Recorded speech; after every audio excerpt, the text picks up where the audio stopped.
Chapter 6:17. Qin Shi omitted the beginning and the end of what happened in the Eastern Sea. Apart from his experiences in the Six Paths Palace, he basically told her everything. According to him, Fairy Feng Qing had lingered in the East Sea for an ulterior motive. After meeting them, she became even more suspicious and jealous of them. In the end, she secretly attacked them and wanted to kill them both. Once he finished speaking, he handed over the wreckage of the destroyed 10,000 miles canoe. From the spiritual aura fluctuations left on it, it was easy to tell that it was indeed Feng Qing's handiwork. Once Qin Shi finished speaking, the sixth floor of Wanquan Pagoda fell into silence. Although Feng Qing's action was very stupid, she was famous for her bad temper. Otherwise, she wouldn't have the title of female Rakshasa.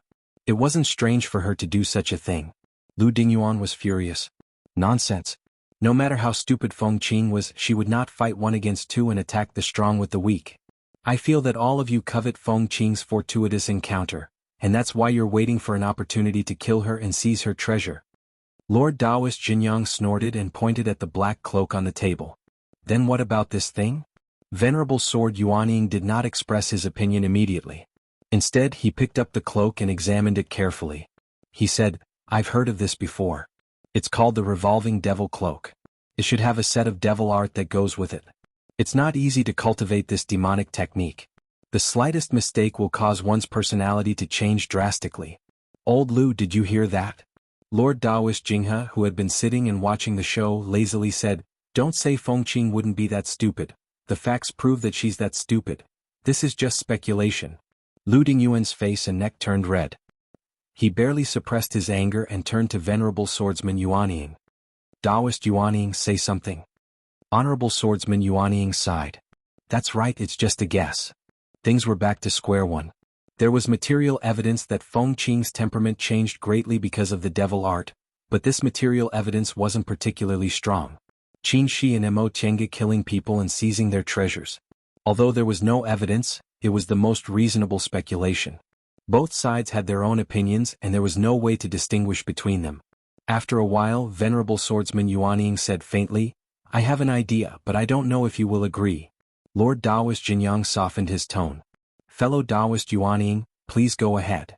Venerated Swordsman Yuanying said, "In the cultivation world, there are two kinds of dermic arts that can prevent people from lying. One of them was the soul-searching technique. This technique was quite simple, but it had many limitations and the target would suffer great damage. The other type is the dream-leading technique. The dream-leading technique uses dreams as a guide to make people lower their guard and answer any questions without any negative consequences." He looked at Qin Shi and Mo Tiange. "Are the two of you willing to take the dream-leading techniques test?" Upon hearing what he said, Lord Taoist Jinyang and Lu Dingyuan both looked astonished. Lord Taoist Jinghe asked in surprise, "Old man Yuanying, you actually know the dream-leading technique?" The soul-searching technique had been passed down until now, but not many people knew about the dream-leading technique, and even fewer people knew how to use it. Venerable Swordsman Yuanying said lightly, "A little." "All right." Lu Dingyuan immediately agreed and turned to look at them. "If you don't dare, then you have a guilty conscience." Qin Shi and Mo Tiange looked at each other and smiled. "What we said isn't empty talk. There's nothing to be afraid of." "Fellow Taoist Jinyang?" Venerable Swordsman Yuanying turned to Lord Taoist Jinyang. Seeing that the two of them looked relaxed, Lord Taoist Jinyang naturally didn't object. "Thank you." Venerable Swordsman Yuanying nodded and said to Mo Tiange and Qin Shi, "The two of you withdraw your divine senses and relax your sea of knowledge. Don't resist." With so many nascent soul cultivators staring at them, asking them to relax their sea of knowledge was indeed a bit difficult. However, they also knew that if they didn't relax their sea of knowledge and accept the dream-leading technique, they would feel very uncomfortable. Lord Taoist Jinghe said in a low voice, "Master's here, so you only need to worry. If someone tries to harm you, Master and Senior Martial Brother Jinyang will definitely risk our lives to protect you." With Lord Taoist Jinghe's words, the two of them felt very relieved. Right after they closed their eyes and relaxed their sea of knowledge, Venerable Swordsman Yuanying stretched out his hand and slowly condensed a ball of light in his palm. When the ball of light condensed to the size of a fist, he gave it a light push. The ball of light split into two and enveloped them. In an instant, Mo Tiange felt as if the people and things around her were far away from her. She entered a kind of wonderful feeling, relaxed, happy and without any burden. In her daze she seemed to have been asked some questions. She didn't pause at all and answered intuitively, After a long time, they heard Venerable Swordsman Yuanying's indifferent but clear voice. Everything has been asked. Withdraw. The ball of light withdrew from the two of them and Venerable Swordsman Yuanying's gaze swept over Lu Dingyuan. Are there any other questions? Mo Tiange didn't know what she just said, so she looked at Lord Daoist Jinghe. Lord Daoist Jinghe chuckled and gave them a thumbs up. The two of them felt relieved. It was a fact that Feng Qing made the first move. As long as Venerable Swordsman Yuanying didn't ask anything else, it didn't matter. Lu Dingyuan's face was ashen. After struggling for a long time he said, the two of them already knew Feng Qing's mood wasn't right, so why did they still provoke her on purpose? This goes against the principle of watching and helping each other. Lord Daoist Jinyang said, she has evil intentions towards others, but she still wants others to watch and help her? As it turns out, Tiandao sect's rules are supposed to be obeyed by others. Lu Dingyuan's expression was extremely unsightly. He never expected it to be Feng Qing who made the first move. Feng Qing wasn't such a stupid person. After thinking it over, he figured Feng Qing probably made a mistake in her cultivation, but he didn't notice it. Tiandao sect's face had already been lost, but he had to argue for what was right. He turned to Venerable Swordsman Yuanying and said, fellow Daoist Yuanying, what do you think? Venerable Swordsman Yuanying's face, which was as handsome as a youth, remained calm. He said, Shoujing and Qingwei's actions were indeed somewhat inappropriate.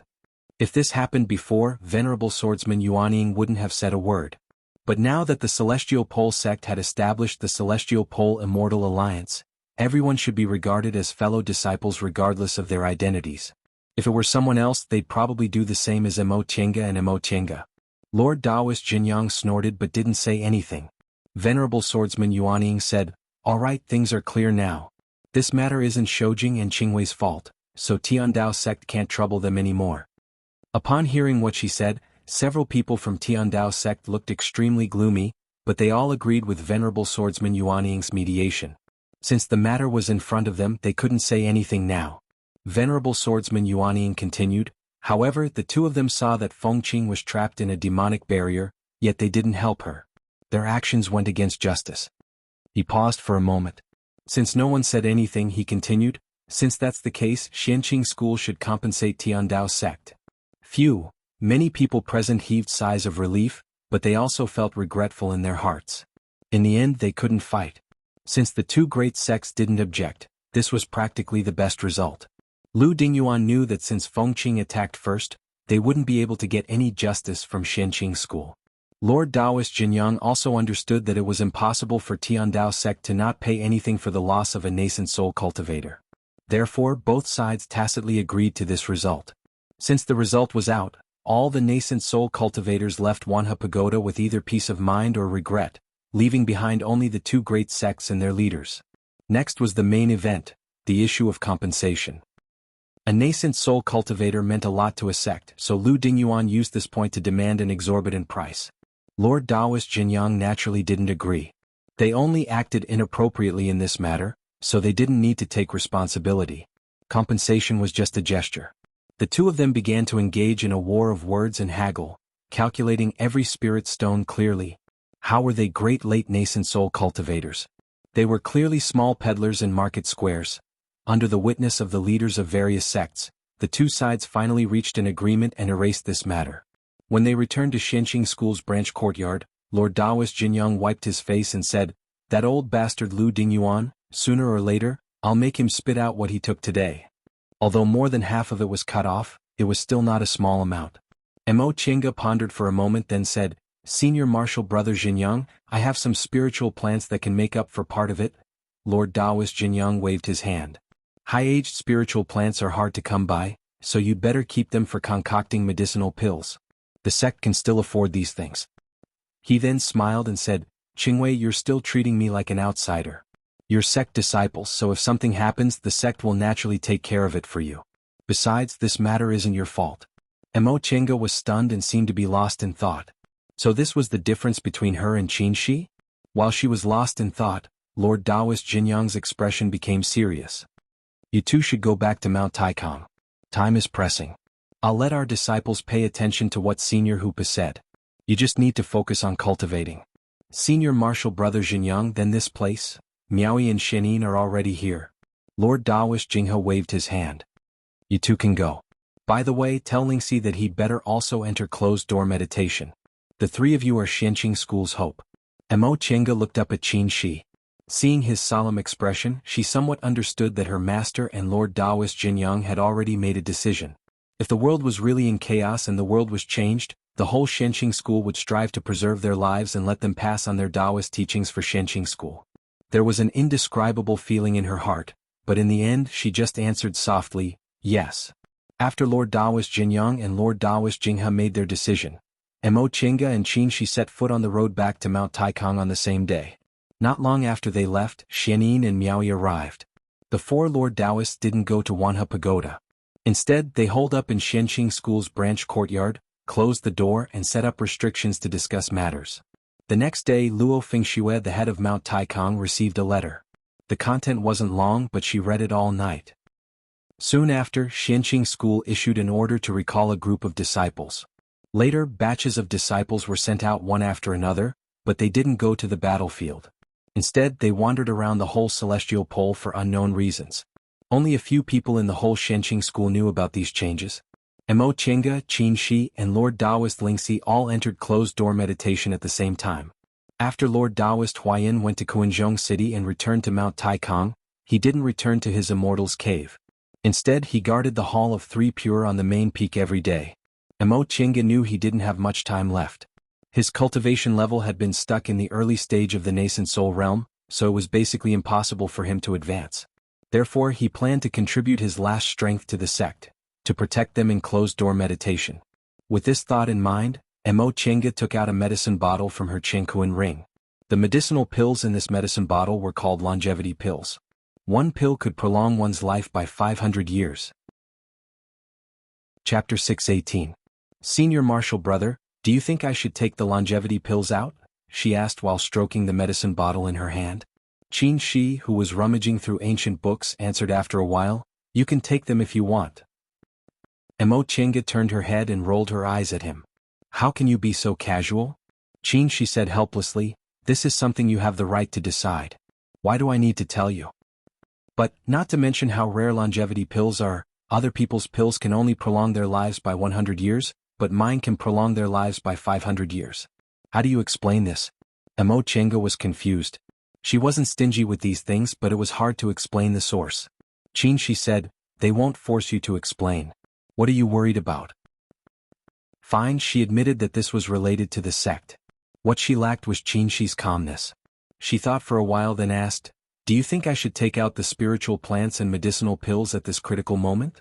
When they were organizing the virtual sky world, they picked a batch of spiritual plants. Most of them were refined into medicinal pills and a small part was stored. There were so many of them that they couldn't use them all. Qin Shi thought for a while, then answered, you can. They're especially useful now. The sect's strength is in urgent need of improvement. Mo Chenga asked again, how much should we take out? Qin Shi thought about the number of medicinal pills she had and said, half. When they were trapped on Demonic Mountain, they had nothing to do but concoct medicinal pills every day. The medicinal pills they saved could scare people to death. Although the total amount couldn't compare to the sect's storehouse, they had a lot more high-level medicinal pills, and their quality was also much better. The two of them claimed to be in closed-door meditation, but in fact they both had important things to do. Qin Shi was looking for records about changing the world. Unfortunately, with the end of every era, a large number of ancient books disappeared, so it was difficult to find a few words about that period of history. The virtual sky world was probably created before the Middle Ages era, so there was no such content in the ancient books. For this reason, Luo Fengxue sent out a large number of disciples to search for books and jade slips on various aspects. As for Mo Chenga, she was pondering the relationship between several cultivation techniques. Her Sunu art of the origin, Qin Shi's pure yang technique and art of three primordial cycles, as well as the yin and yang dual cultivation technique Yuan Bao gave them all had more or less problems. Some of them were suitable for the virtual sky world, while some weren't. They had to solve these problems before they could cultivate at a rapid pace with the help of their constitutions. Thinking of medicinal pills, Mo Chenga summoned Shui Linbua and asked her to call Luo Fengxue over. She gradually adapted to her new identity and also learned to put on the airs of a nascent soul lord. This was the air that a nascent soul lord must have, and it was also a kind of motivation for the disciples of the sect. Luo Fengxue rode on the machine-operated eagle, flying towards the extreme abyss pool. After Qin Shi advanced to the nascent soul realm, he sealed the exit of his immortal's cave, which was originally located on a mountaintop, and opened another exit in Extreme Abyss Valley. Right now, the entire Extreme Abyss Valley was within the range of the Immortal's Cave's restrictions. If they wanted to enter the valley, they had to ride Mo Chenga's special machine-operated eagle. Looking down from the sky above the Extreme Abyss Valley, most of the valley floor was covered by the Extreme Abyss Pool. The water was as clear as a mirror and the waves were rippling. Being at the bottom of the valley, there was another kind of scenery.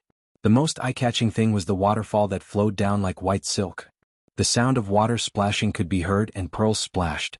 On the surface of the water, there were ice flows everywhere looking like glaciers.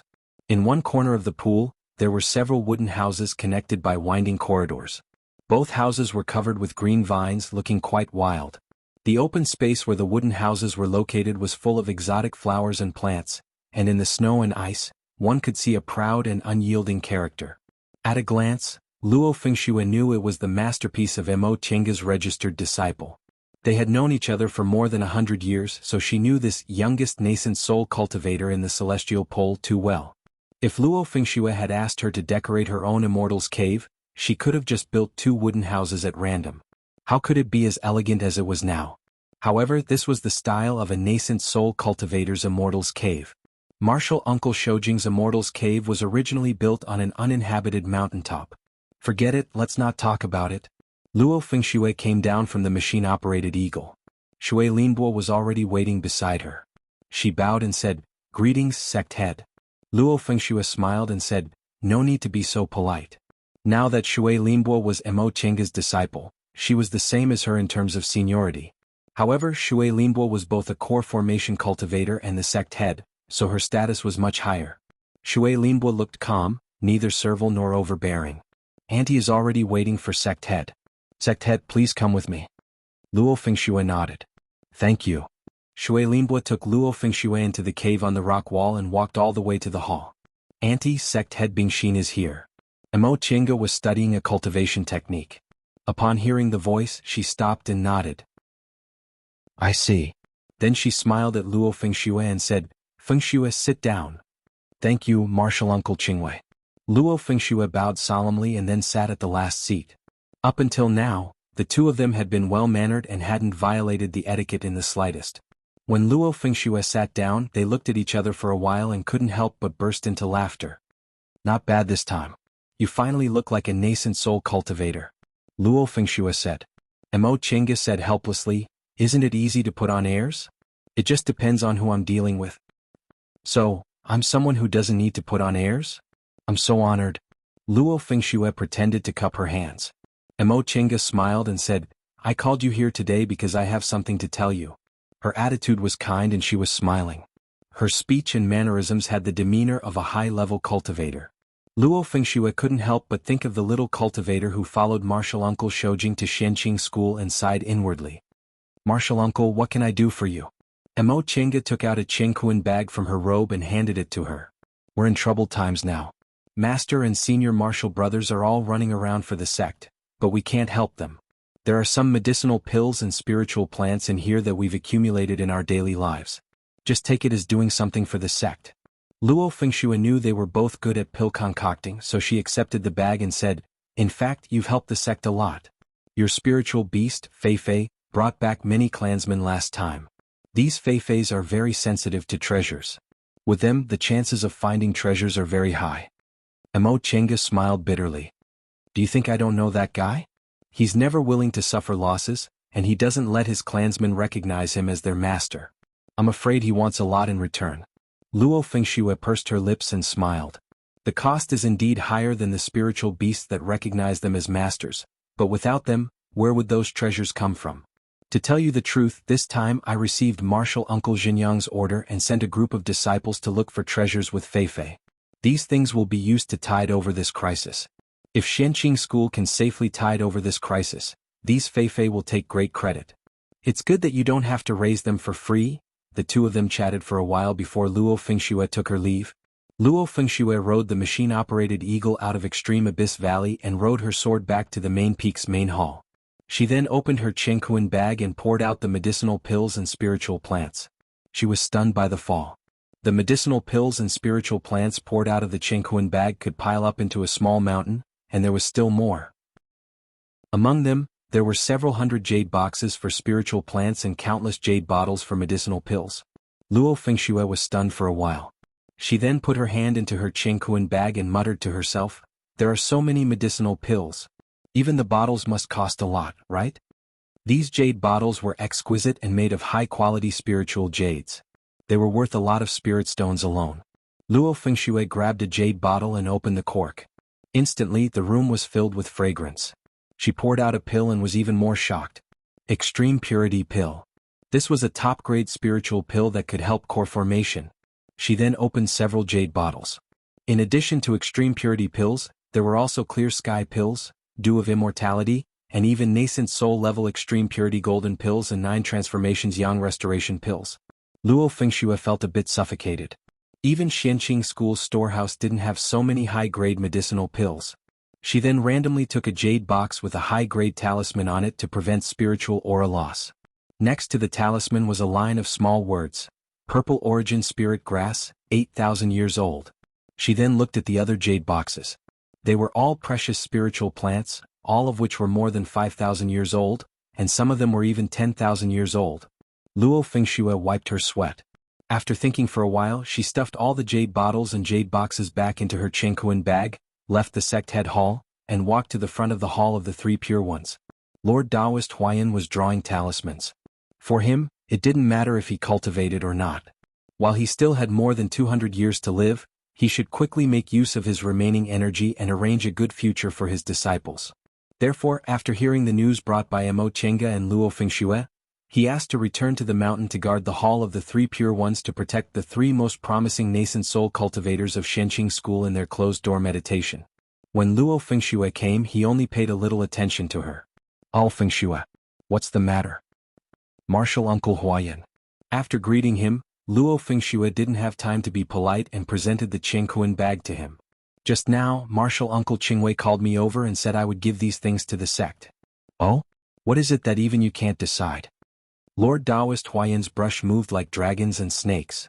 As the talisman brush moved, the handwriting on the talisman paper emitted a faint spiritual light. "Martial Uncle, you'll understand when you see it." After drawing a talisman, Lord Taoist Huayan put down the talisman brush and took the Chengkuan bag. He put his hand into the Chengkuan bag, took out a jade bottle, opened it, sniffed it, and said, "High-grade aura refining pills. Good stuff."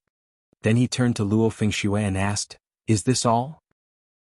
Luo Fengxue said, "Look at how many there are, and you'll know why I came to ask." Hearing this, Lord Taoist Huayan thought that even if there were a few more, it wouldn't be strange. After all, those 2 people had deep-fated chances. Then he was stunned. He just tipped the Chengkuan bag casually, and a pile of things fell out with a clatter. Lord Taoist Huayan touched the Chengkuan bag and simply emptied it all out. He exclaimed, "These 2 little guys are too lucky. Where did they get so many spiritual plants? They can actually concoct so many medicinal pills." Luo Fengxue said next to him, "Martial Uncle Huayan, take a look at those spiritual plants first." Lord Taoist Huayan glanced at her suspiciously, then picked up a jade box with the words Phoenix Crown Grass, 9,000 years old. He was stunned, then hurriedly took off the talisman on it. Sure enough, there was a 9,000 years old Phoenix Crown Grass inside. After a long time, he closed the jade box, stuck the talisman on it, and said to Luo Fengxue, "Fengxue, leave these things with me. If there's no problem, I'll give them to you." Luo Fengxue said without hesitation, "Yes, Martial Uncle." Chapter 619. An hour later, the Chengkuan bag that had just been given away was back in her hands. Mo Chenga pointed to the Chengkuan bag on the table and asked, "Senior Brother Huayan, why did you take it back?" Lord Taoist Huayan asked, "Qingwei, did you really give these things to the sect?" Mo Chenga nodded. "Of course not." Lord Taoist Huayan asked, "Do you know the value of these things?" "Of course I do. The medicinal pills inside were refined by me and Senior Brother Shoujing. Now that you put it that way, I understand." Lord Taoist Huayan put away the Chengkuan bag again. "These things are too important for the sect. I have to go to Quanzhong City again." Mo Chenga understood. "Senior Brother, go ahead. With us here, the sect will be fine." She took out a wooden box from a secret compartment on the table and said, "Senior Brother Huayan, there are some precious medicinal pills and spiritual herbs here. It's not appropriate to give them to Feng Shui directly. You take them with you and ask Senior Brother Xinjiang how to deal with them. Or you can share them directly." Lord Taoist Huayan couldn't think of anything more precious than the heavenly golden pill, and the 9 transformations yang restoration pill were in the Qingkuan bag. Seeing that Mo Tiange pushed the wooden box over and motioned for him to open it, he didn't refuse. There were still jade bottles and boxes in the wooden box. This time there were more than 20 jade boxes and only 4 or 5 jade bottles. Lord Taoist Huayan saw the words, 100 fruits 10,000 years on the top jade box, and his expression immediately became solemn. Those 10,000 years spiritual herbs are common species. These are the precious spiritual herbs, he heard Mo Tiange's explanation.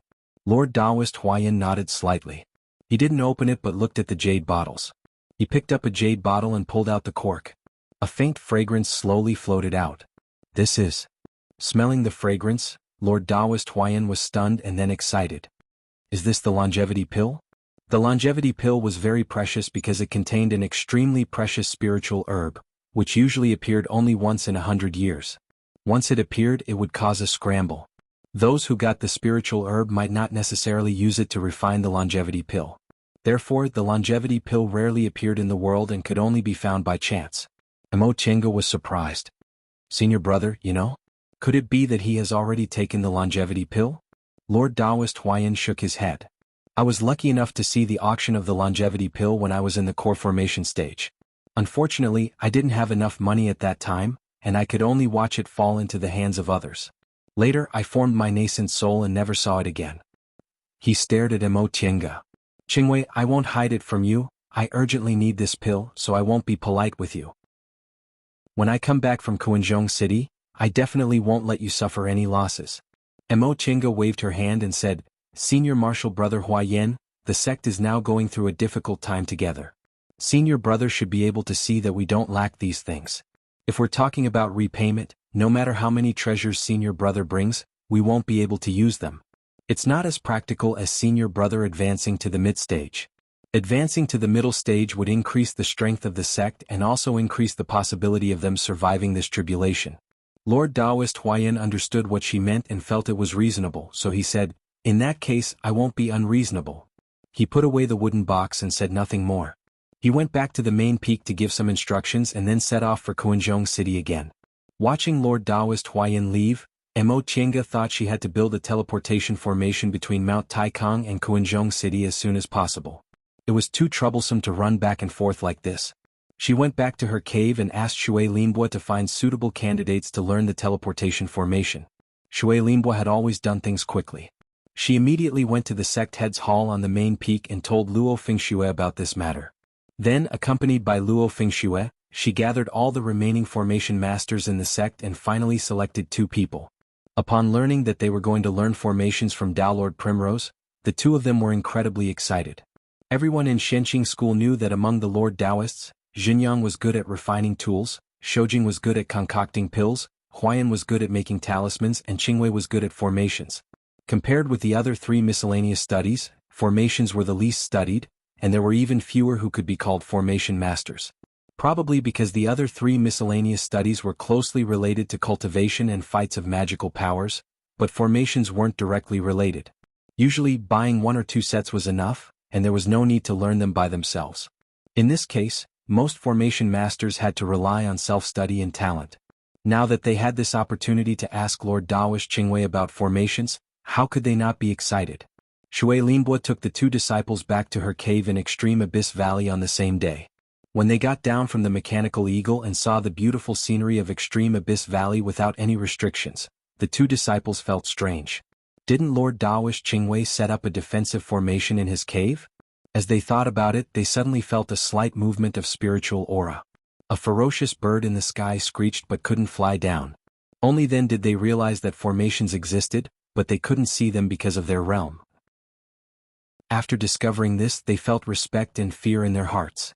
It turned out that Lord Taoist Qingwei's attainments and formations had reached the realm of imperceptibility. Under Shui Linbo's guidance, the 2 disciples passed through the winding stone path and arrived at the hall of the cave. Master, I've brought them here. Mo Chenga was exchanging cultivation experience with Qin Shi. Hearing the voice, she looked up. The two disciples brought by Shui Linbo were both in the foundation building realm. One was a man and the other was a woman. The man looked middle-aged with a calm temperament, and the woman looked about 18 or 19 years old. She didn't look very old either. Seeing them, the two disciples hurriedly saluted. Disciple Yiwen Shisu pays respect to Grandmaster Shoujing and Grandmaster Qingwei. Yiwen Shisu. Mo Chenga repeated their names and said with a smile, "Your names match well. It's really interesting." In the face of the Lord Taoist's teasing, the two didn't know how to answer. Qin Shi stood up and said, "I'm going to cultivate. If there's anything, just ask Linbo to do it. There's already a lot of things to do. Don't always do it yourself. It's just some trivial things. You ask Linbo for everything. She's only one person, so how can she handle everything? Then find a few more people." Qin Shi turned his head and said, "Linbo, go to Feng Shui and ask a few people to help." Shui Linbo answered, "Yes." After thinking for a while, he said, "Where's Jinji? Ask him to come to see me." Jinji went to the martial arts training hall. "I'll call him back." Qin Shi nodded, waved his hand and went to the cultivation room. "Follow me," Mo Chenga said to them, got up and walked to another stone path. Yiwen and Shisu hurriedly followed her. The stone path was wide and ordinary, but the two disciples became more and more shocked as they walked. There was obviously an extremely high-level restriction here. Although they could see the existence of the restriction, they couldn't tell what kind of restriction it was, let alone feel the changes of yin, yang, and the five elements. After walking to the end of the stone path, Mo Chenga stopped, made a seal with her hands, opened a stone door and walked in. The two disciples hurriedly followed her. This stone room was very small and simple. There were no tables, chairs, beds, or cabinets. There were only rows of holes cut in the stone wall, in which all kinds of books, jade slips, formation discs, and formation flags were placed. All kinds of materials were piled randomly on the ground, and there was almost no place to stand. Mo Chenga sat down on the stone slab in the middle, which was slightly higher, and said, "Sit down." The two disciples carefully cleared the things under their feet and knelt down in a lower place. "Tell me about you first." She stretched out her hand, took a book, and asked as she flipped through it. Yiwen was the first to answer. "Grandmaster Qingwei, I'm from Seoul's Retreat Peak. I entered the sect when I was a child, but my aptitude was ordinary, so I switched to practicing formations very early." Shisu reported, "I'm from Drifting Cloud Peak. I also entered the sect when I was a child and specialized in formations." Mo Chenga nodded. "I'll ask you a few questions. Answer them according to your habits." "Yes." The two of them knew she was going to test their attainments in formations. Mo Chenga asked 3 questions. The two disciples thought for a long time and answered them one by one. After they finished answering, they looked at her nervously. "Your foundations are quite solid. There's a burning sea shattering sun formation here. I'll give you 3 days to think of a way to crack it. If you pass, I'll accept you as registered disciples and teach you everything I know about formations. If you can't pass, you can also learn formations from me, but only transporting formations." The two of them were both surprised and delighted. Shisu hurriedly said, "Grandmaster, to crack formations, imagination alone isn't accurate enough. You can use whatever you want here," she said, stood up and walked out. "I'll come back 3 days later." The two of them stood up to see her off. Yes, disciple obeys. When they returned to the hall, they heard Qin Shi lecturing Yi Jinji. "You've been in the peak stage of the foundation building realm for some time, but instead of thinking about advancing to the core formation realm, you hang around in the martial arts hall every day. You have to know that fights of magical powers are important, but cultivation is the foundation. No matter how powerful a foundation building cultivator is, it's not as powerful as a core formation cultivator's casual attack. From today on, you don't need to go out. Stay in the valley and comprehend cultivation techniques. When the time is right, enter closed-door meditation to form your gold core. When your aunt was your age, she already entered closed-door meditation to form her nascent soul. Although I'm a bit inferior, I'm also in the peak stage of the core formation realm. As our disciple, how can you slack off?" Yi Jinji said aggrievedly, "Master, you and Aunt are rare geniuses in the celestial pole. How can I compare to you?" "If you can't compare, you won't cultivate? Hualing is also preparing to form his gold core, right? Do you want to lose to him?" I understand." The stone door opened and Yi Jinji came out. When he saw her, he looked happy. "Annie, you're here." Mo Chenga looked at him without saying anything. Yi Jinji was confused. Auntie? After a while, Mo Chenga said, Jinji, I know you don't have enough confidence in yourself, so you want to accumulate more before forming your gold core. But we don't have time now, so you have to form your gold core as soon as possible. Auntie, what happened? Mo Chenga shook her head. You'll know sooner or later. Go cultivate. Oh. Yi Jinji obediently didn't ask any more questions and left alone. Soon after, Shui Linbua came back. Seeing her sitting there, she came over and reported, Auntie, the sect head said he'll send someone over tomorrow or the day after tomorrow. Mo Chenga nodded. After a moment of silence, she suddenly said, Linbua, you've put in a lot of effort. Are you satisfied with these days? Shui Linbua was stunned and stared at her blankly. Chapter 620. After being dumbfounded for a long time, Shui Linbua called out bitterly, Auntie? Mo Chenga said slowly, there's nothing suspicious about your identity. No matter how we investigated, we couldn't find anything wrong with it. If we hadn't accidentally found Wanderer Bayu's letter, I'm afraid we would never have known that you were his most favored maid. Shui Linbua was silent and didn't speak. Mo Chenga also didn't speak. She looked down at the teacup in her hand. After a long time, Shui Linbua slowly knelt down. Linbua has nothing to say. Please punish me, Auntie. How do you want me to punish you? Mo Chenga still didn't look at her. Shui Linbua closed her eyes. Even if you want to drive me out or abolish my cultivation, I'll. Oh. She couldn't finish her sentence. You really have nothing to say? Mo Chenga said, even in front of Jinji? Shui Linbua was stunned and tears flowed down silently. Mo Chenga looked at her and said, I'll give you one more chance. If you still want to stay, tell me the truth. Shui Linbua stared at her blankly. After a long time, she stopped crying and began to narrate in a low voice. After the chaos in Linhai, I came to Kunwu. To make a living, I did everything. I worked as a maid, a waiter, went deep into the forest to pick medicinal herbs, hunted beasts. I did anything that could make money. But even so, the money I earned couldn't support my cultivation. Not to mention building my foundation, even reaching the high level of the aura refining realm was difficult. Later, I heard that there were many individual cultivators in Kuanzhong City and it was very prosperous, so I went there. Sure enough, there were many opportunities in Kuanzhong City. If I wanted to make money, there was work to do. Besides, foundation building cultivators could be seen everywhere. If I could get some advice from them, it would be a great blessing for low-level aura refining cultivators like me. But it's not easy to live in Kuanzhong City.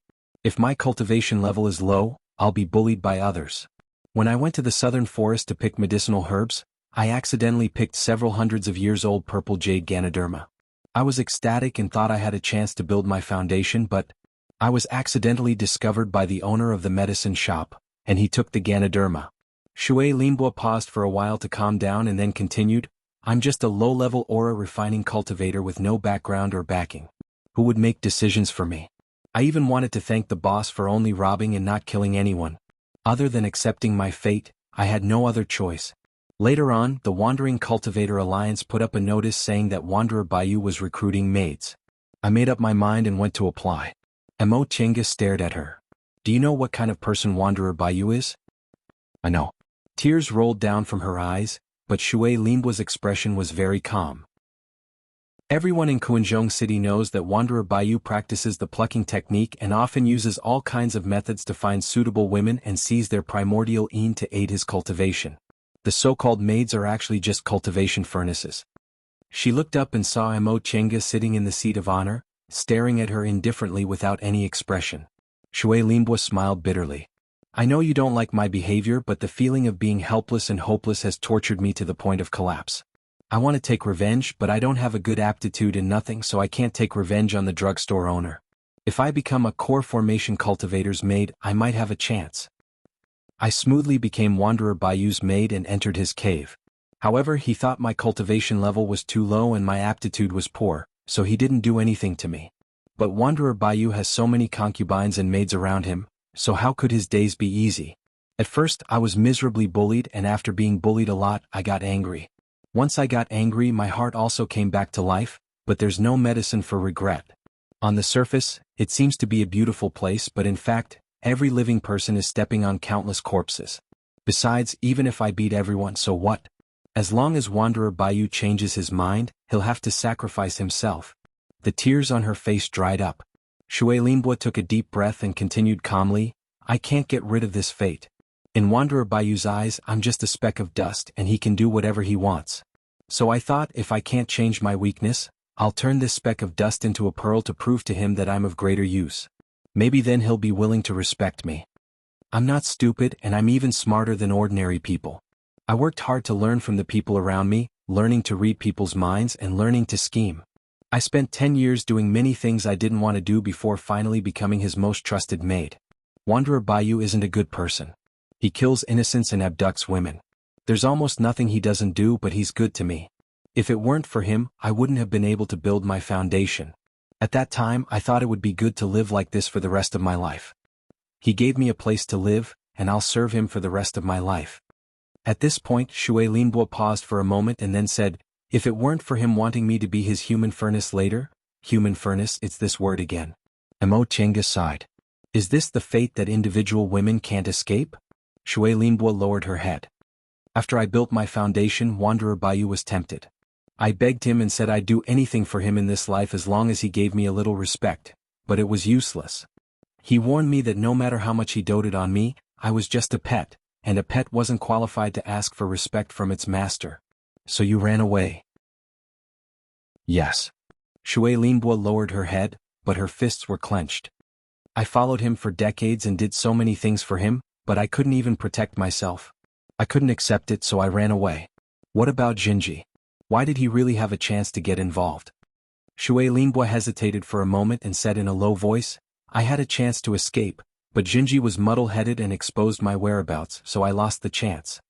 I was angry, so I deliberately let Wanderer Bayou think it was Jinji who helped me escape. Mo Chenga didn't speak for a long time. Since she'd already said it, Shui Linbo simply said, I thought that even if I died this time, I wouldn't be lonely in the underworld with someone with me. It's just that. I didn't expect that Jinji would protect me when he was caught because of me. He's been with me since he was 10 years old and has never seen the dangers of the world, so he's sincere and kind to people. This is his shortcoming but also his advantage. Yes. I didn't expect that I, who'd done all kinds of bad things, would meet such a simple person. Shui Linbo smiled with tears in her smile. For Wanderer Bayou, daring to run away was a betrayal, and he never showed mercy to those who betrayed him. Jinji's background was too powerful, so he didn't dare to kill us, so he simply locked us up together. When he had time, he'd take us to torture us. So, Mo Chenga said, the story about hiding primordial Een is fake. Shui Linbo smiled bitterly. Yes. Otherwise, how can I explain that he doesn't value primordial Een and hates a human furnace he captured to the bone? Jinji killed Wanderer Bayou because of your scheme, right? Shui Linbo nodded and admitted, yes. Mo Chenga tapped the rim of her cup and said, after killing Wanderer Bayou and most of the insiders in the cave, Jinji aroused the sect's anger and killed the individual cultivators' alliance, so no one would know about your past. And through Jinji you got a bright identity and got rid of your dark past. Shui Linbo smiled bitterly but didn't deny it. Then Linbo. Mo Chenga stared at her with no sadness or joy in her eyes. You've done your best. Are you satisfied with this kind of life? Shui Linbo lowered her head. When I wandered the celestial pole, I wondered why my spiritual roots weren't better. If they were a little better, I could go with that fairy. Later, when I came to Shenqing school with Jinji and saw my aunt, I thought, after reincarnation I still ended up here. She kept her head down. I didn't ask for much. As long as there's a place for me to live, that's enough. I've done my best. I'm willing to live like this. What about Jinji? Are you also willing? She raised her head, her eyes calm. Auntie, except for this past, I've never told a lie. Mo Chenga remembered that when she first met her, she asked her, do you like Jinji? She answered yes, she did. Perhaps a person like her, who had used all her strength to survive, would instead fall in love with someone who was so innocent that he did not know what scheming was. She would always remember that in those 10 years, he had wholeheartedly protected her without asking anything, going through life and death with her.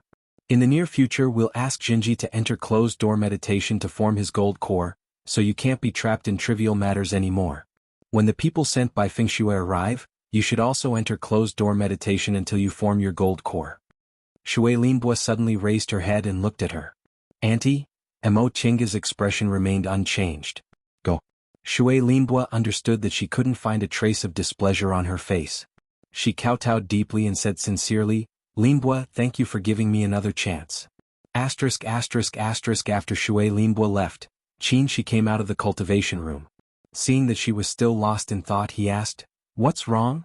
Do you have any other questions?" Emo Chinga came back to her senses and shook her head. "That's it."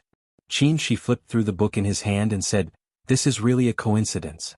When we destroyed the Individual Cultivators Alliance, we brought back a pile of ancient books but no one read them. If we didn't happen to be looking for something, how could we have found it? Linbo, she's really scheming. Is it safe to keep such a person around us?" Emo Chinga said, "You just said that if there's anything we can just call Linbo." Qin Shi said, "I think she's been very well behaved all these years. Even if she hides something, there's no need to pursue it too much." "I've been thinking," Emo Chinga said, "that if she has feelings for Jinji and sincerely takes care of the cave for us, we won't pursue anything. Otherwise, there's no need for her to exist." Qin Shi then changed the topic. "Jinji and Linbo are both in closed-door meditation, so you should quickly call Feifei back.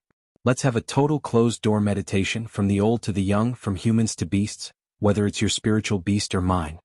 This sentence successfully made Emo Chinga laugh. Nonsense. Chapter 621. What Qin Shi said sounded like a joke, but this was indeed their plan. Apart from Xiaofeng, who had just reached the 8th rank, Feifei was already in the 7th rank. Xiaohua and Xiaofan had eaten countless blood-eating vines, so their cultivation levels had grown extremely fast. They would soon reach the 7th rank, and with a bit more effort, they would be able to take human form in the 8th rank. If they were ordered to enter closed-door meditation now and given medicinal pills and divine beast's breath, it wouldn't be impossible for them to advance to the 8th rank in a few decades. The next day, Luo Fengxue personally came with some people. She chose a pair of brother and sister, both of whom were in the foundation-building realm. They were already more than 100 years old, but they still looked like teenagers. When Emo Chinga saw them, she almost sprayed out the tea in her mouth. "Why are you two here? With Hanjian here, do you still need to work for others?"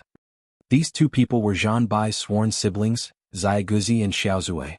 Kuang Zhu had long formed his gold core. Zhan Bai was currently in closed-door meditation and was said to have succeeded, but he hadn't come out yet. Core formation cultivators could open their own immortals' caves and recruit disciples and attendants. With these two backing them, they didn't need to look for errands like other foundation-building cultivators. Xiaoguzi chuckled. "Grandmaster Qingwei, how could you be someone else? In any case, we're old friends. Besides, this is a good job. Running errands for two nascent soul Taoists, who knows how many people would fight over it. We borrowed Senior Marshal Brother Kuang Zhu's name and went to Marshal Aunt Bingxin's place to get this job." "Stinky brat, how dare you ruin my image?" Luo Fengxue glared at him with a smile, then turned to Emo Tienga. "They were driven out by Senior Marshal Brother Hanjian.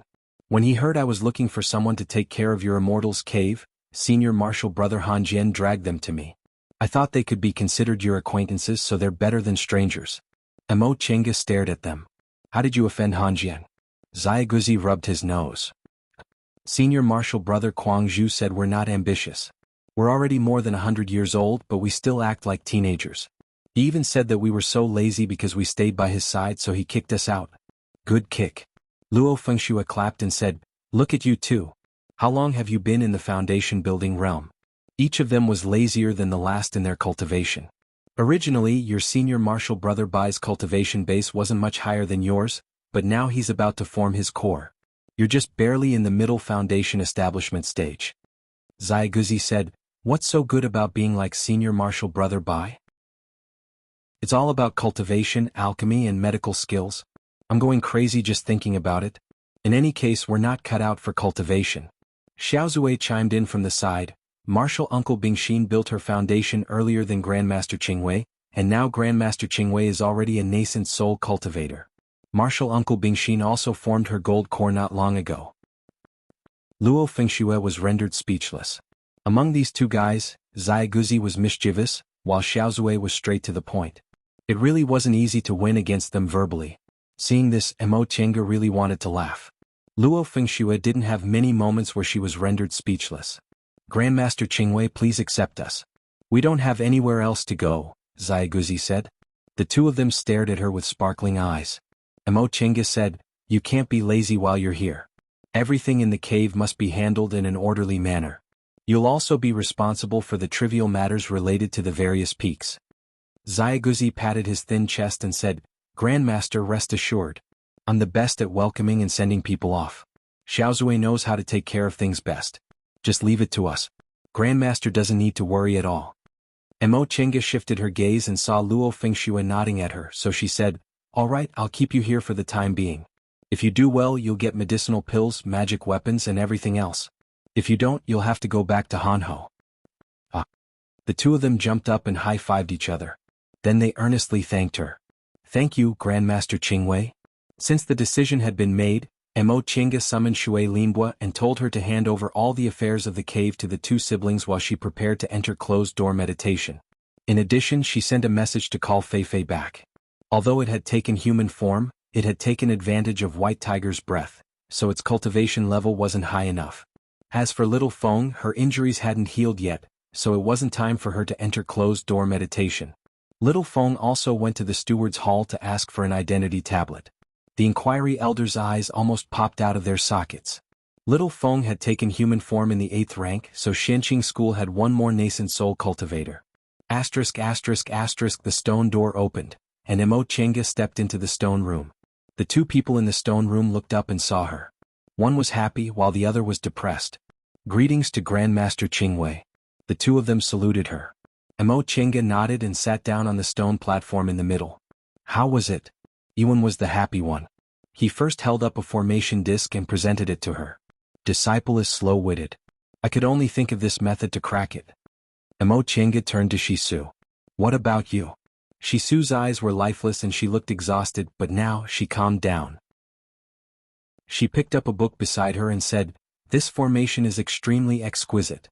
Disciple's attainments in formations aren't high enough, so Disciple is willing to admit defeat if I can only dismantle these changes of yin and yang and the 5 elements. Mo Chenga took the book and read the formation disc in the book. A moment later she looked up. Shisu had already given up. She lowered her head and looked very sad. Ewan looked at her nervously.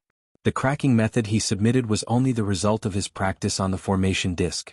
He couldn't put it into practice here, so it was still unknown whether it could be cracked or not. Mo Chenga looked at Ewan and said, This can indeed crack the burning sea shattering sun formation, but you didn't dismantle the original formation, so many parts are very stiff. Ewan was nervous, but he braced himself and explained, Grandmaster, this formation is exquisite. 3 days isn't enough to dismantle it.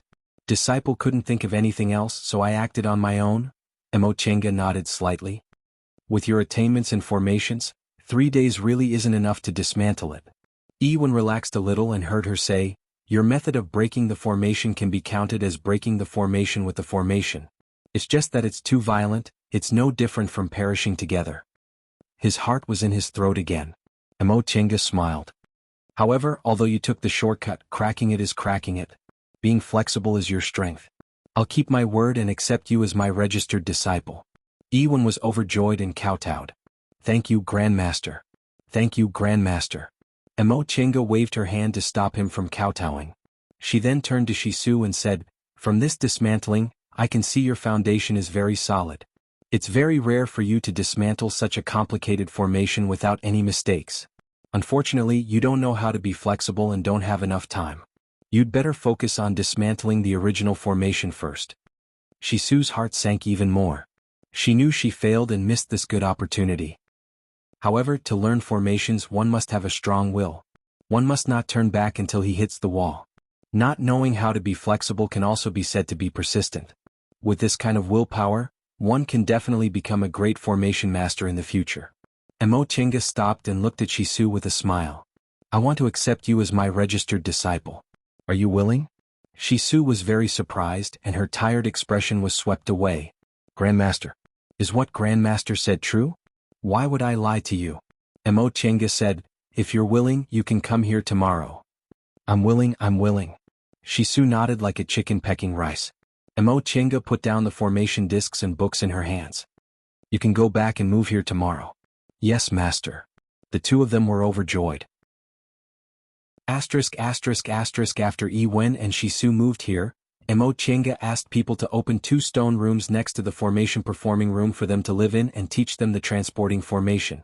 After teaching them the transporting formation, she didn't have time to teach them personally, so she opened the formation performing room to them and let them study by themselves. This wasn't difficult for formation masters. Self-study was their main learning method. Several days later, Lord Taoist Huayan came back with Lord Taoist Jinghe. Mo Chenga thought that Lord Taoists of Shenqing School had been flying around Mount Taikang and Kuanzhong City these days. Didn't they attract people's attention? As soon as they came back, they were summoned to Shangqing Palace. Even Lord Taoist Lingxi, who was really in closed-door meditation, was summoned. Upon seeing them, Lord Taoist Jinghe squinted at them. "You two have a lot of secrets." Mo Chenga smiled. "Master, you taught us not to show our wealth. Keeping it in our belly is our secret." Lord Taoist Jinghe snorted, but he couldn't hide the smile on his face. He was in a good mood because he just got a lot of precious and amazing resources. Lord Taoist Huayan said with a smile, "Qingwei, you didn't make it clear. Your longevity pills didn't increase your lifespan by 100 years, but 500 years. Fortunately, none of us have taken longevity pills. Otherwise, it would be too painful to have treasures in front of us but not be able to enjoy them." "Didn't I say that?" Mo Chenga thought for a while.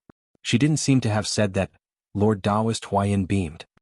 "I thought I could try to reach the middle stage with more than 300 years of lifespan, but I felt something wrong after taking it. Senior brother Xinjiang tested it and found that it was 500 years of lifespan. With another 500 years of lifespan, I won't just be in the middle stage. Maybe I'll have a chance to advance to the late stage.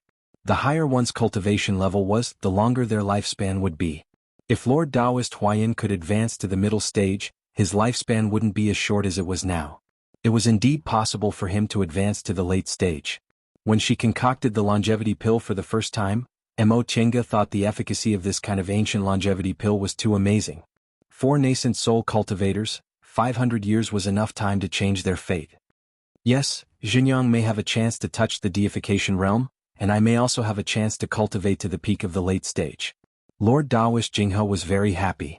Now it's hard for our Shenqing school not to prosper. With our lifespan, we can wait until a group of nascent soul cultivators appear in our school.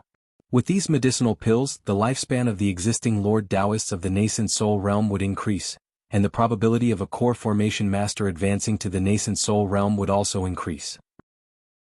They could almost imagine Shenqing School having more than a dozen nascent soul cultivators at the same time. Mo Chenga remembered Qin Shi once said the medicinal herbs in the virtual sky world were enough to support a school to dominate the celestial pole. Now they had a chance to realize it. As they talked, Lord Taoist Lingxi arrived. Everyone saluted him and took their seats. "Senior Marshal Brothers, why did you summon me?" Lord Taoist Lingxi asked. "Didn't you say we were pressed for time and we had to improve our strength as soon as possible?"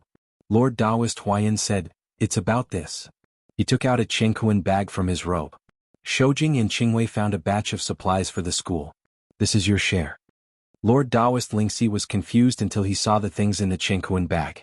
He was shocked. Senior Marshal Brothers. Chapter 622. Lord Taoist Lingxi formed his nascent soul at the age of 200. With the help of his spiritual root, he was diligent and had many opportunities. However, no matter how many opportunities he had never seen so many top-grade medicinal pills. Lord Taoist Huayan enthusiastically introduced to him, "Lingxi, you probably haven't seen this before. This is the longevity pill." Unexpectedly, Lord Taoist Lingxi said, "I've seen the longevity pill in my master's place, but it's of a higher grade." Oh. Lord Taoist Huayan remembered that his master, Lord Taoist Tianyun, had taken the longevity pill, but he died in the end. He said with a smile, "This longevity pill is unusual. It can increase one's lifespan by 500 years.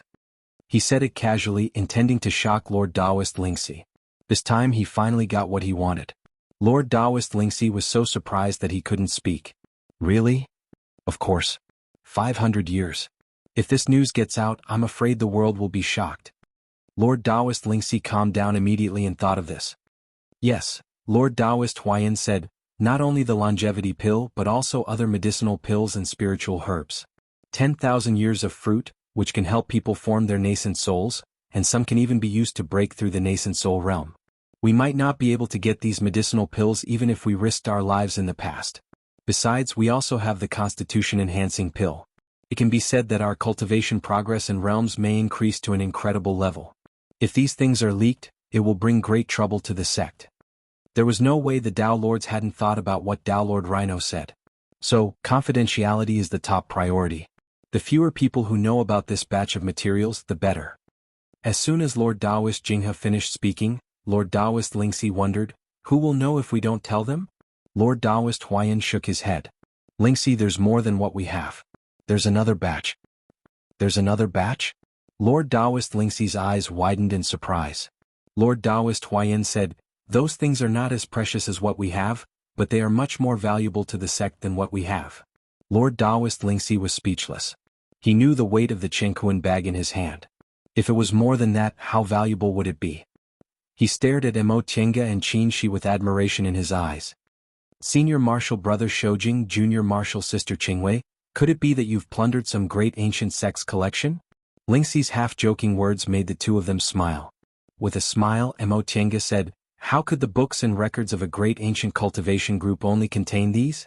Unfortunately, when we went to the returning ruin sea last time, we didn't manage to move that immortal palace's storehouse back. Otherwise, you little girl, you really don't know what greed is. Lord Taoist Jinghe blew his beard, pointed at Qin Shi and said, when this brat was in the foundation building realm, he discovered the remains of a great Middle Ages cultivation group. Several great cultivation groups divided a lot of resources, but those were only a few small storehouses.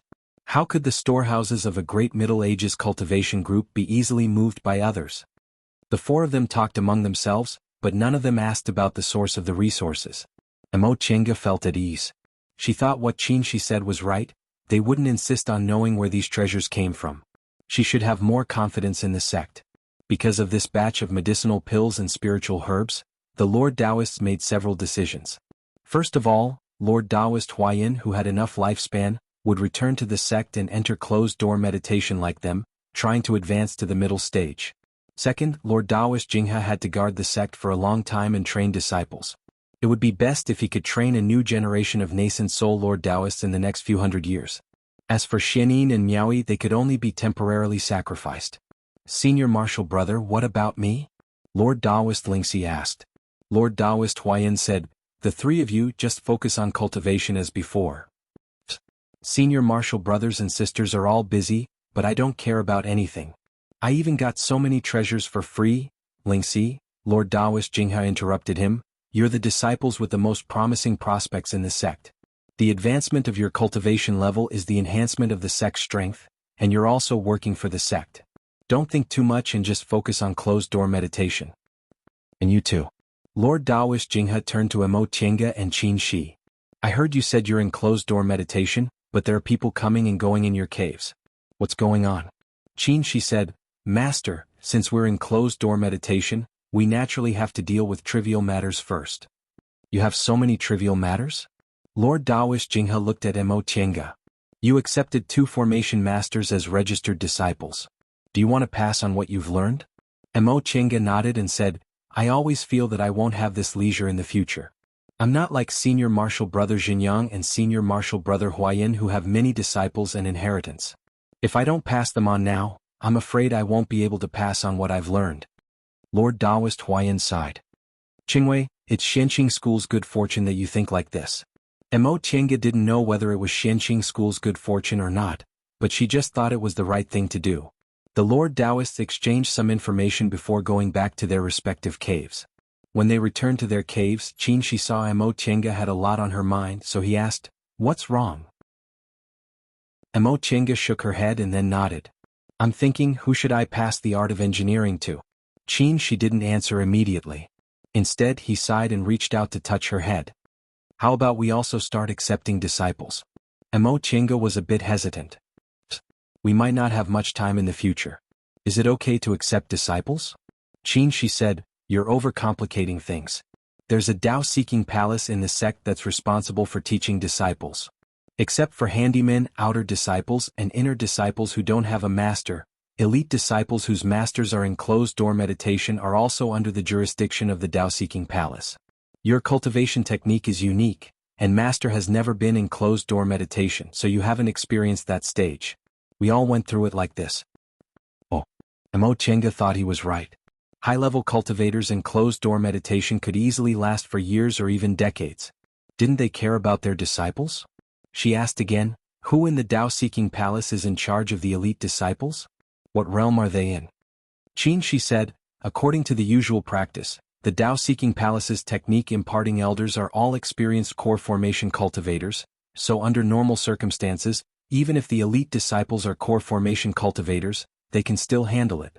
Besides, core formation cultivators have nascent soul Taoists to guide them regularly, so it's not a big problem.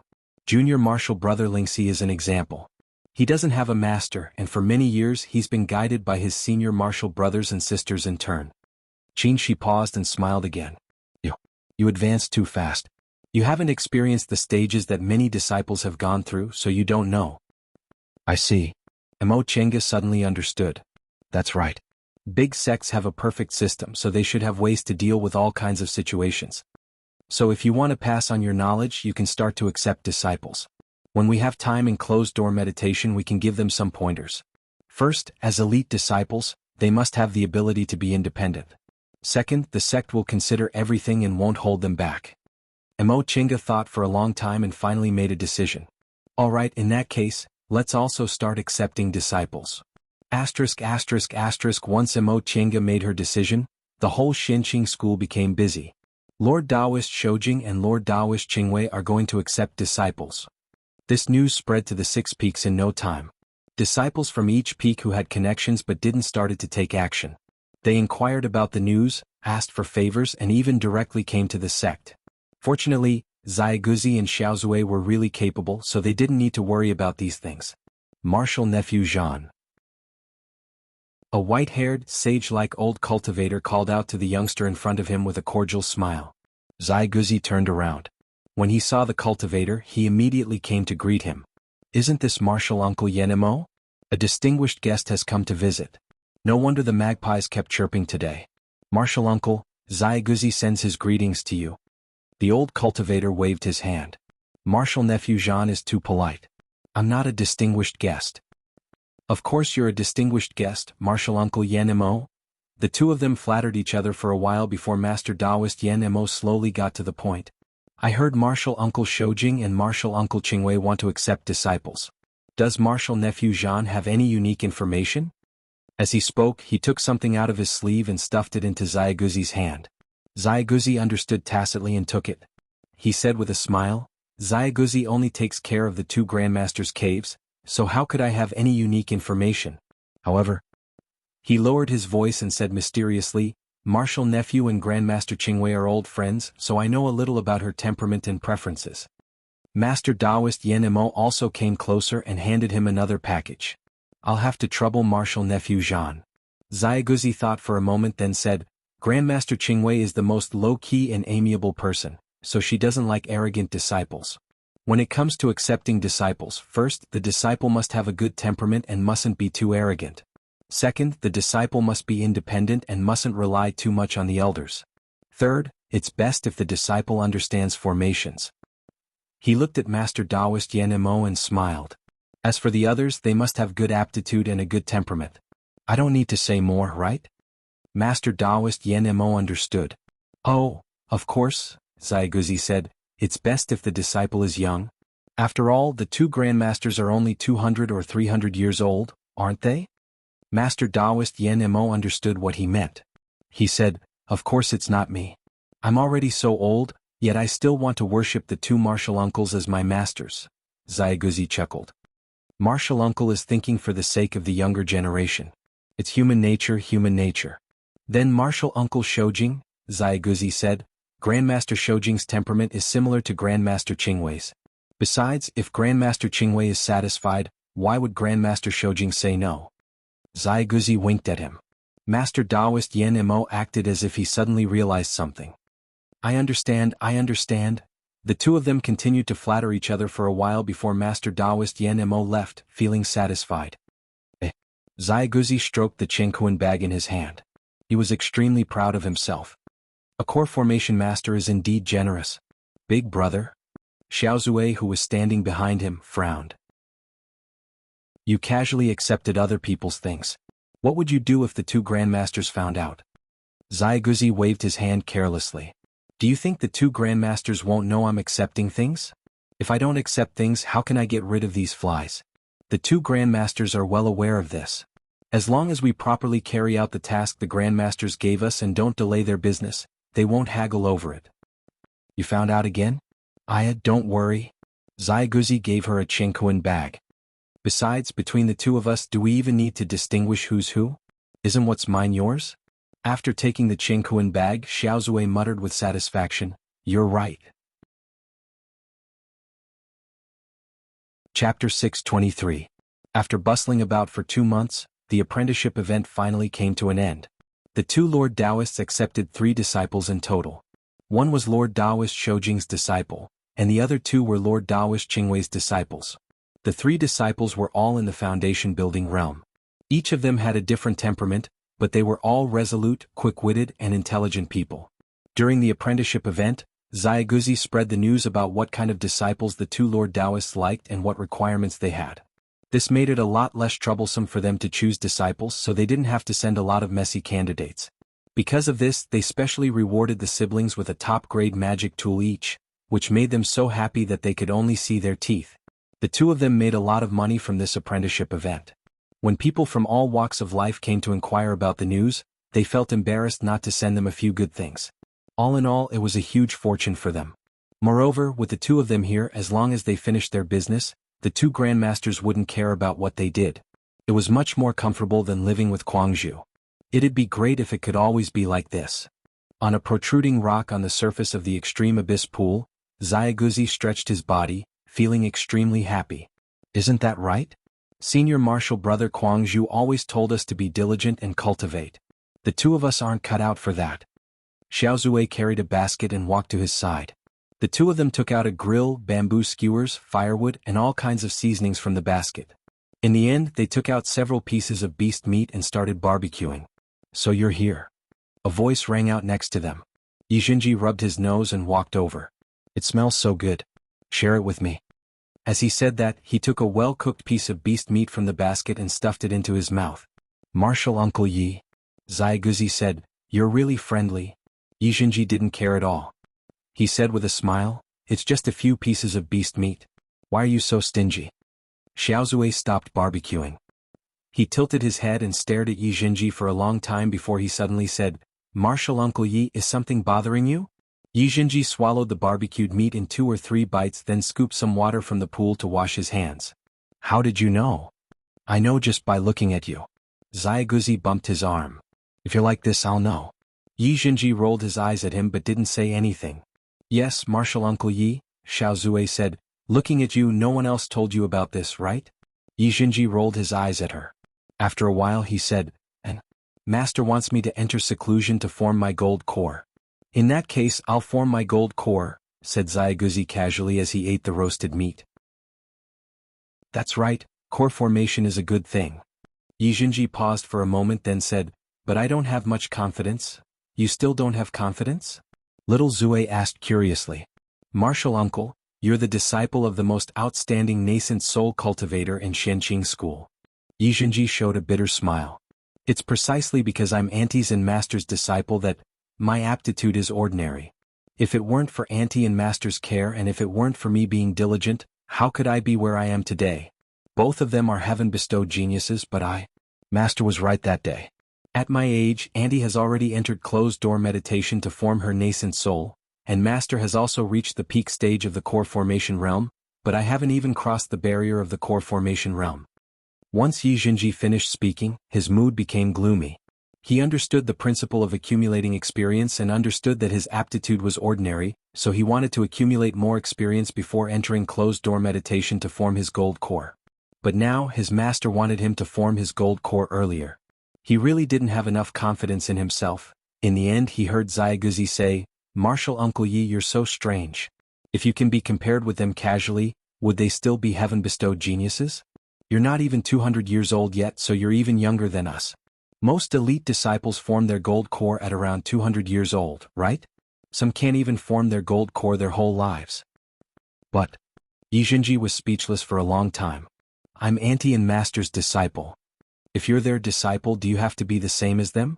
There are so many nascent soul Lord Taoists in our school, but I don't see any Lord Taoist disciple who's already in the nascent soul realm," Little Zue said, and even commented, I think you're just making trouble for yourself over nothing. Yi Jinji felt depressed that he had been struggling for several months, but in the end he was criticized by this brother and sister pair as worthless. Martial Uncle Yi. Xiaoguzi pressed his shoulder and said, just relax. You have your own path, so why do you care so much? Look at me and little Zue, we're practically idling around waiting to die. Senior Martial Brother Guangzhu even said we're wasting Mount Taikong's spiritual aura if we're alive. Did you hear that from your sworn brother? You've only been criticized by your master. What's the big deal? Did Senior Martial Brother Hanjian really say that? That's right. Little Zue didn't take his words to heart and started counting with his fingers.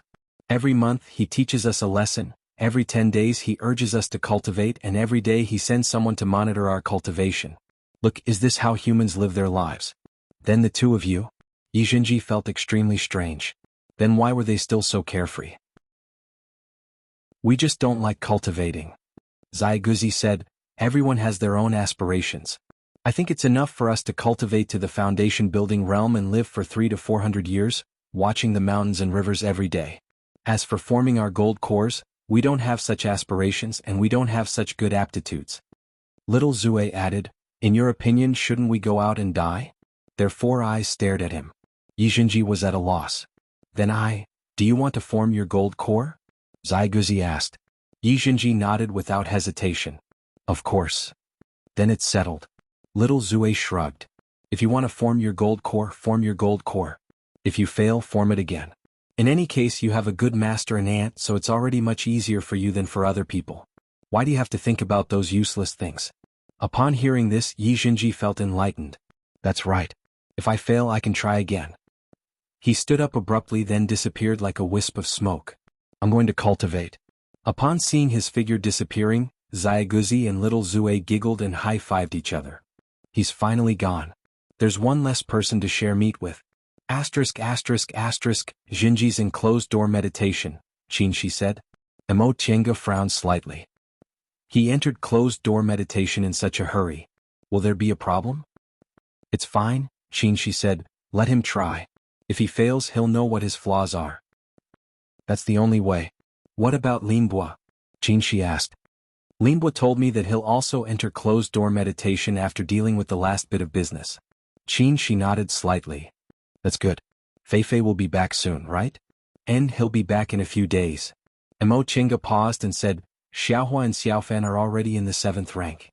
They're quite obedient, so we don't need to worry about them. That's good. They didn't need to worry about anyone, so they could focus on their new disciples. Only after they brought them into the sect could they enter closed-door meditation with peace of mind. This time, without prior consultation, they all chose foundation establishment disciples. First, core formation cultivators mostly had a master, and those who didn't have a master were too old. Second, core formation cultivators mostly had chosen a cultivation technique and had their own Dao. Foundation building cultivators, on the other hand, had just entered the sect, so their Dao was like a blank piece of paper that could be used at will. Third, foundation building disciples were more obedient than core formation cultivators. As for the other requirements, most of them were the same as what Xiaoguzi said, but the candidates were beyond everyone's expectations. The disciples Mo Chenga accepted were a man and a woman. The man's name was Xie Jingyi, and the woman's name was Qi Yunshu. Both of them had just entered the foundation building realm not long ago and were in their 30s. As for elite disciples, their age of entering the foundation building realm was neither too early nor too late, and their aptitudes weren't the best. They both had relatively ordinary double spiritual roots. They were chosen mainly because of a few points. Xie Jingyi came from a small cultivation clan with an ordinary background. He had a steady character, could endure loneliness, and had a foundation in formation, so he was the best candidate to learn the art of machineries. Qi Yunshu, on the other hand, had a special constitution. The yin inside her body flourished while the yang spiritual aura in her body almost reached the point where she couldn't retain any yang spiritual aura. Because of this, Mo Chenga felt Qi Yunshu should be a very good successor of the art of Sunu.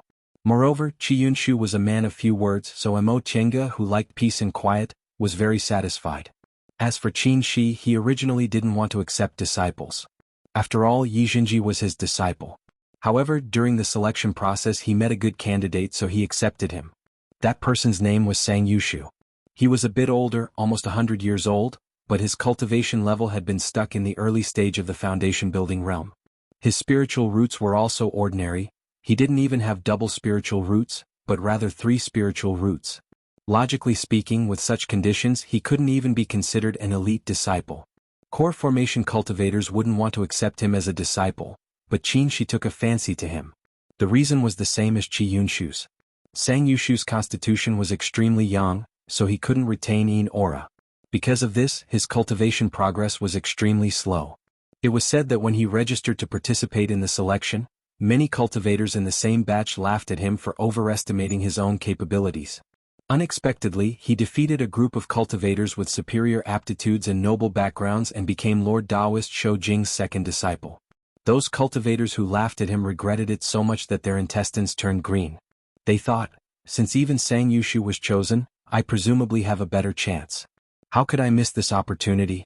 However, they never thought that every single disciple eliminated by Sang Yushu was much more outstanding than them. After the selection ended, the 3 disciples packed their luggage and moved into their Immortals' Cave in Extreme Abyss Valley. With disciples and attendants, Lord Daoist Shou Jing and Lord Daoist Qingwei finally had the air of nascent soul cultivators. Inside the hall, the 3 disciples cautiously stood in front of them. The 3 of them had one thing in common: their aptitudes weren't that outstanding, and their backgrounds were also relatively ordinary. This time, even they didn't dare to believe they were chosen by Lord Daoist Shou Jing to become their disciples. Mo Qianga stared at her 2 disciples. Xie Jingyi looked like he was in his early 20s.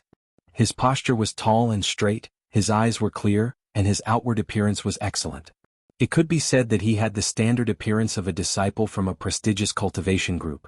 As for Qi Yunshu, her appearance wasn't outstanding. Her appearance was ordinary and she was thin and silent.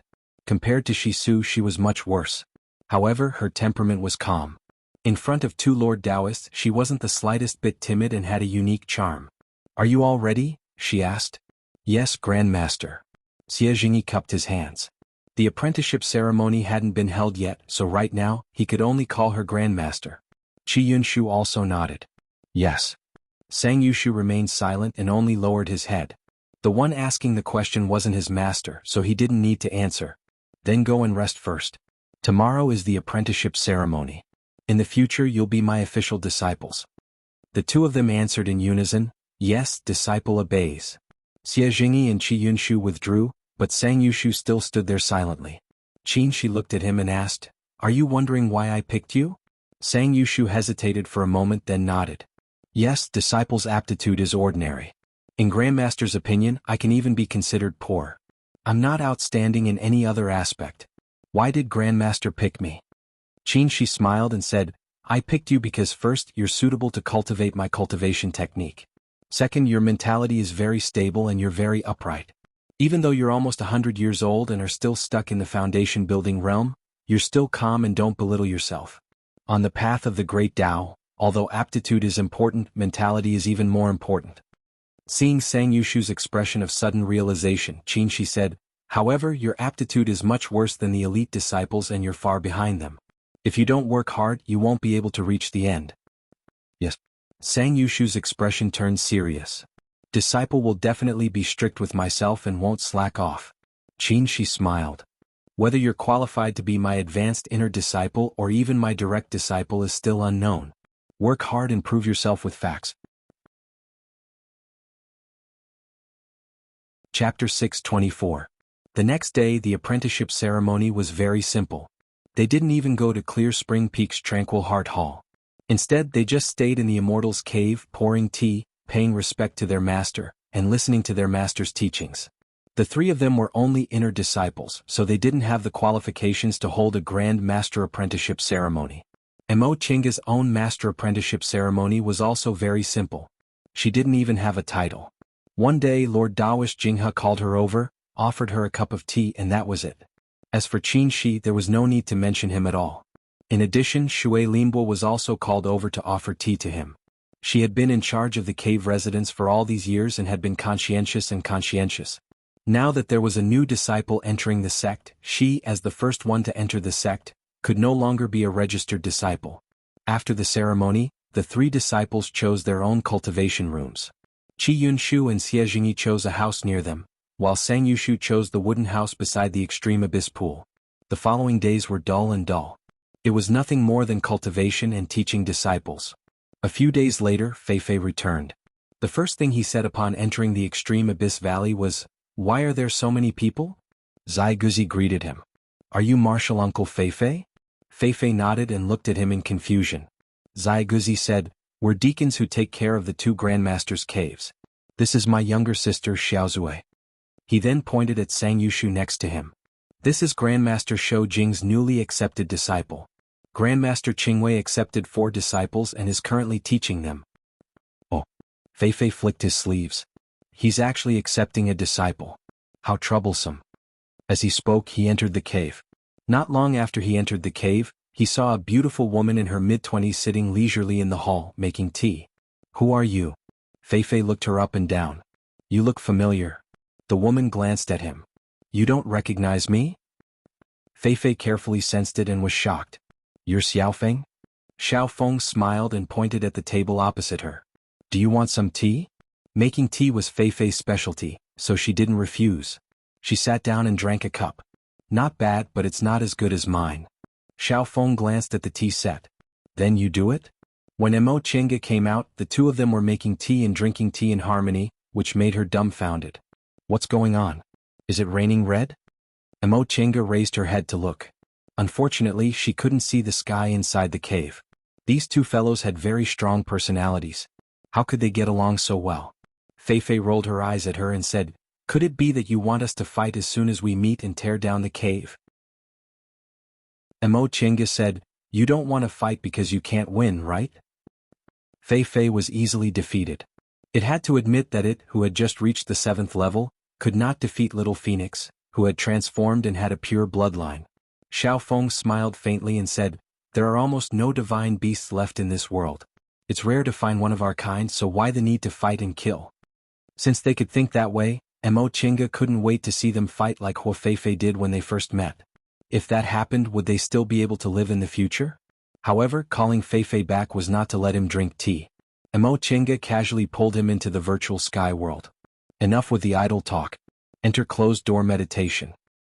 "Hey, why should I go into closed-door training? It's not just you. Lil Fire and Lil Fan, go into seclusion and don't leave until you're at the 8th step." "Hey!" Emo Chenga threw him into the cultivation room and said, "The world is in chaos and the world is changing. Are you going to cultivate or not?" Feifei was stunned. "What?" "It's what the Lord Divine Beast you revere said." "Huh?" Feifei was even more confused. Emo Chenga was too lazy to explain to him. She went out and pulled Little Phoenix inside. "Explain to him." Then she went out. Asterisk asterisk asterisk. This cultivation technique is called the Pure Yang technique. It's a cultivation technique specially cultivated by people with pure Yang constitutions. I've seen your original cultivation technique. It's only ordinary and won't help your constitution. You'd better switch to this cultivation technique. Sang Yushu took the jade slip that slowly flew towards him. After reading it for a bit, he was shocked and immediately knelt down. "Thank you, Master, for your reward." Although his aptitude wasn't good, his vision was very accurate. This cultivation technique was very exquisite and could be considered the top cultivation technique in Shenqing school. If it was before, he wouldn't have been able to obtain this kind of cultivation technique in his entire life. Qin Shi waved his hand and pointed at a small tray next to him. On it was a bag of spirit stones, several jade bottles, and a magic tool. "This is prepared for you. Although the disciple's share is not small, your foundation is too poor and your aptitude isn't good, so it's far from enough. This is a year's worth of spirit stones and medicinal pills. It should be enough for you to cultivate for a year. As for this magic tool, it's something I obtained in the past.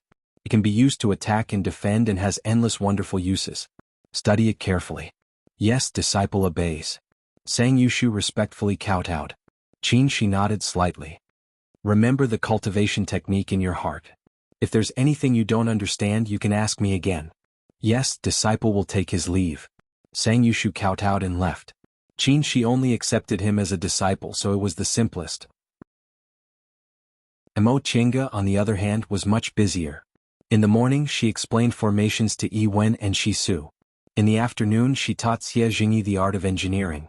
Qi Yunshu's path was completely different from theirs, so she had to teach her separately. After being busy like this for a month, Yiwen and Shisu already understood all kinds of changes in the transporting formation.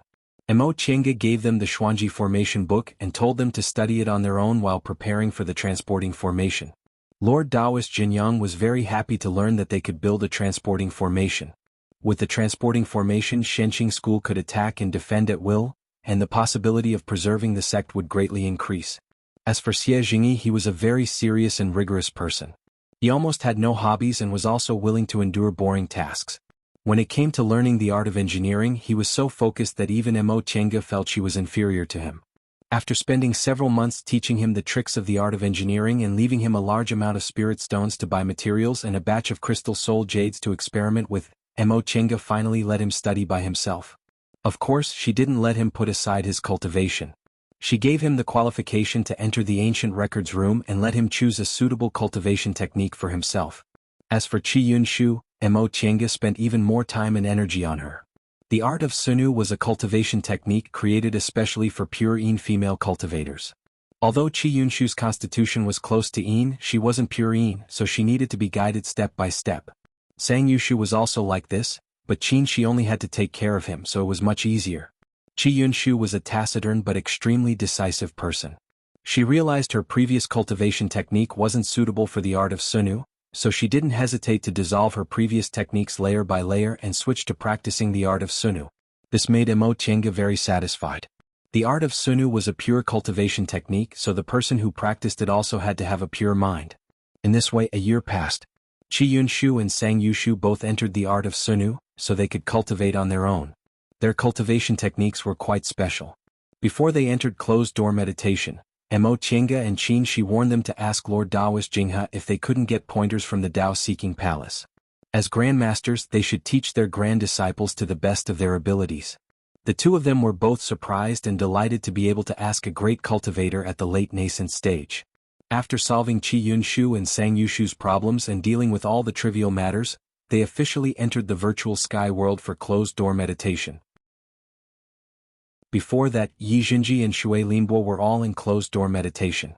Feifei, Xiaohua, and Xiaofan were all focused on cultivating. Except for Xiaofeng, their whole family was in closed-door meditation. ***** in the virtual sky world's cultivation room. 4 jade slips floated between the two of them.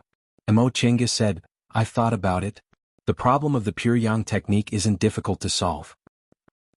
My art of Sunu should have also been modified. The reason why I could cultivate in the virtual sky world so smoothly was because of the record of the primordial chaos. If I combined the art of Sunu and the record of the primordial chaos into the Sunu art of the origin, the problem of the art of Sunu's slow progress in the virtual sky world would be solved."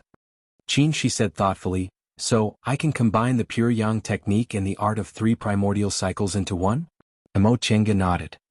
"Our cultivation levels weren't high enough before, but now that we're high enough and have a deeper understanding of the essence of cultivation techniques, it's a bit difficult for us, but it's not impossible." "Then, what about the yin and yang dual cultivation technique?" Mo Qianga smiled.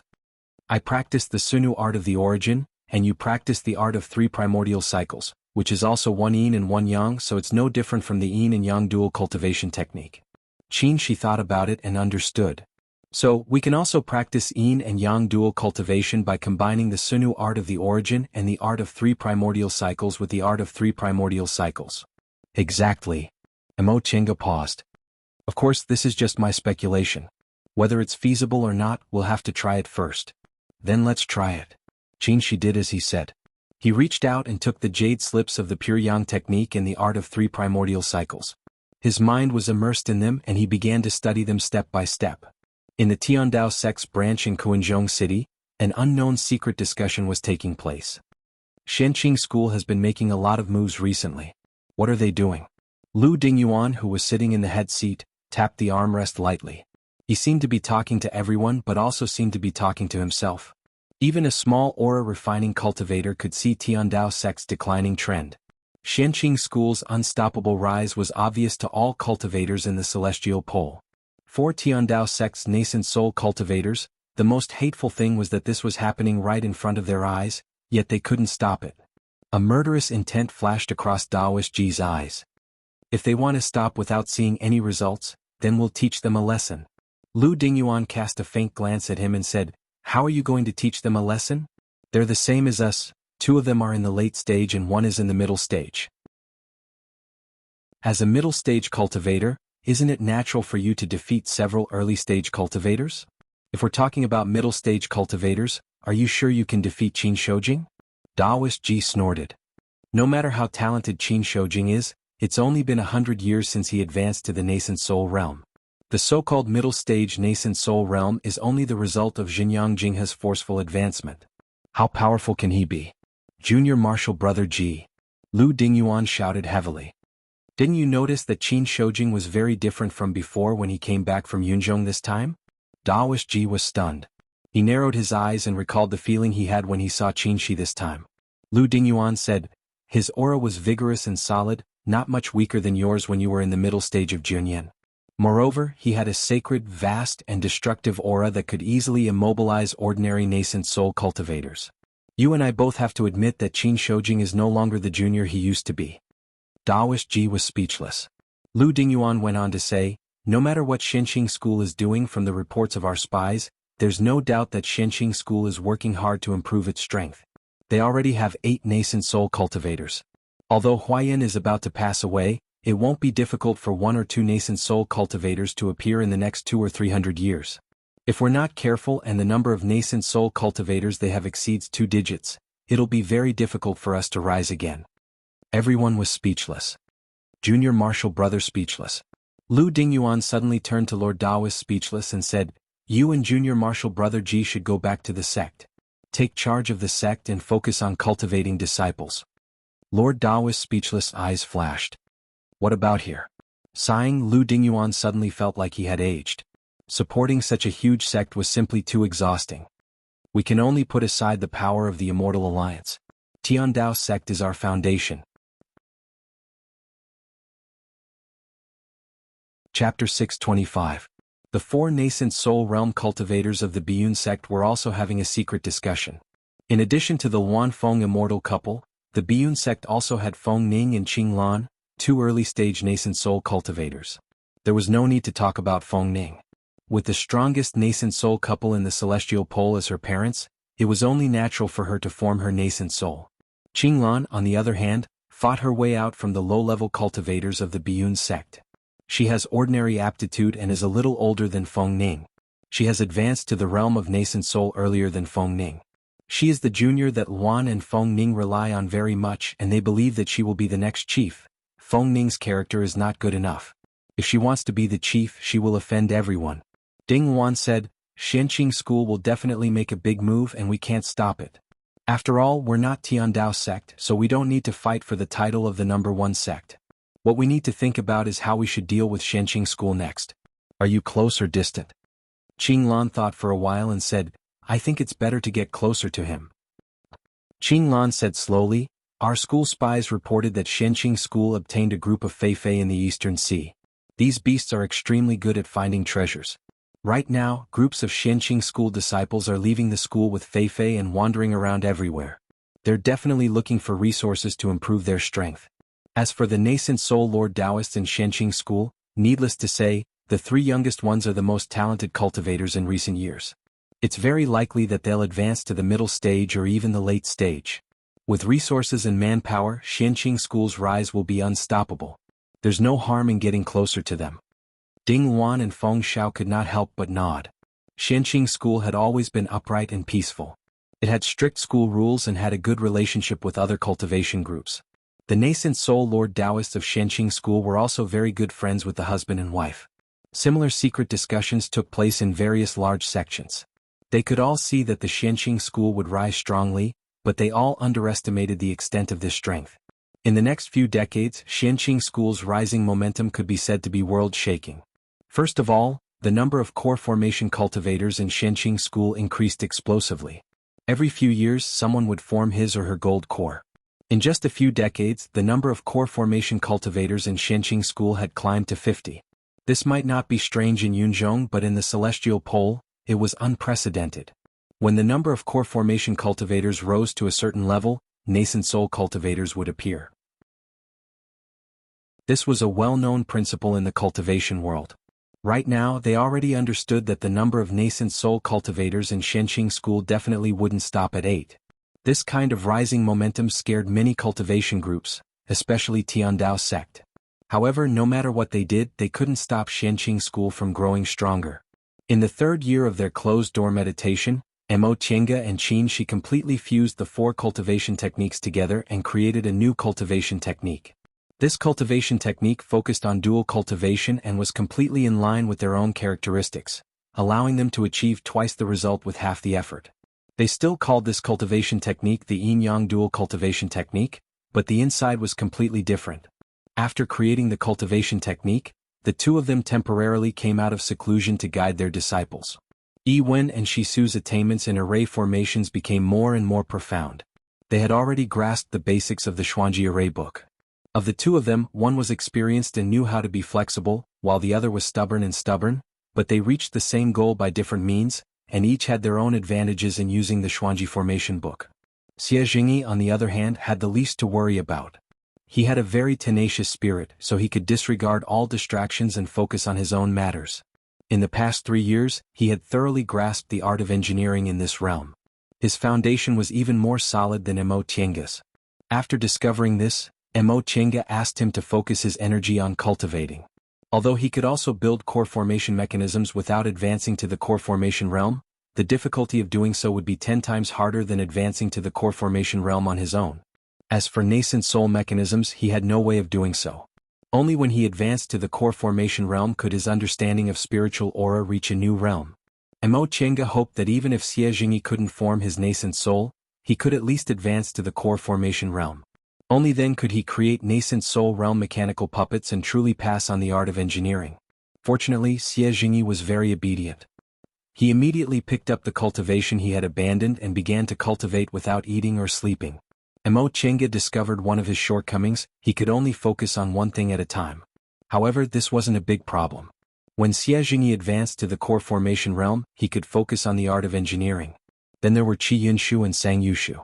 Their characters were actually somewhat similar. They were both persistent and tenacious people. They handled things very decisively and didn't hesitate to do what they had to do. However, the two of them were different. Qi Yunshu was taciturn while Sang Yushu was reserved. In the past 3 years, the two of them had cultivated their respective cultivation techniques to a high level. Sang Yushu, in particular, had been stuck in the early stage of the foundation building realm for more than 50 years. He had accumulated a lot of experience and obtained a suitable cultivation technique. Unexpectedly, he advanced by leaps and bounds, easily breaking through the bottleneck and reaching the middle stage of the foundation building realm. Although Qin Shi gave him a lot of medicinal pills and spirit stones, his spiritual roots really weren't very good. To be able to achieve this kind of achievement, he must have been extremely diligent and didn't slack off in the slightest. Qi Yunshu was slightly worse. First, she had just built her foundation not long ago, so she basically didn't have any experience. Second, she was different from Sang Yushu. Her original cultivation technique had been erased. Now that she was cultivating it again, it would take her at least 10 years. From this, Qi Yunshu's determination could be seen. Even if she had to spend more than 10 years, she didn't hesitate to erase her cultivation technique after confirming it was useless. In addition, there was another piece of news. Yi Zhenji failed to form his gold core. The two of them had long been prepared for this, so they didn't feel disappointed. As long as he knew how to summarize, it was fine. He would eventually succeed in forming his gold core. After giving guidance to his disciple, they went to Shanqing Palace to pay a visit to Lord Daoist Jinghe. Lord Daoist Jinghe looked at their newly comprehended yin and yang dual cultivation technique and clicked his tongue in praise, expressing that he couldn't do any better. Later, Lord Daoist Jinghe told them that everything had been normal for the past 3 years and that the war had even relaxed a bit. After all, fighting consumed a lot of energy. It was the same for the righteous path, the devil path, and even the beast cultivators. They couldn't keep fighting at a high intensity all the time, so they had to relax appropriately to continue. This also showed that the so-called great chaos in the world might not come yet, so they had more time to prepare. After learning this news, the two of them went back to their closed-door meditation. This time, their closed-door meditation might take 10 years or even dozens of years. Inside the virtual Sky World's cultivation room, Mo Tiange and Qin Shi were sitting opposite each other. Both of them were meditating with their eyes closed. First, they adjusted their breaths, then their steps gradually became identical.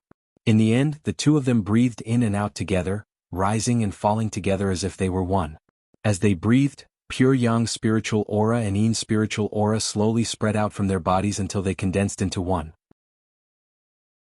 Yang spiritual aura and yin spiritual aura intertwined, blended, and nourished each other, slowly growing stronger. However, their yin and yang spiritual aura contained a lot of personal things such as the aura of the origin, the light of three elements, and the divine beast's breath.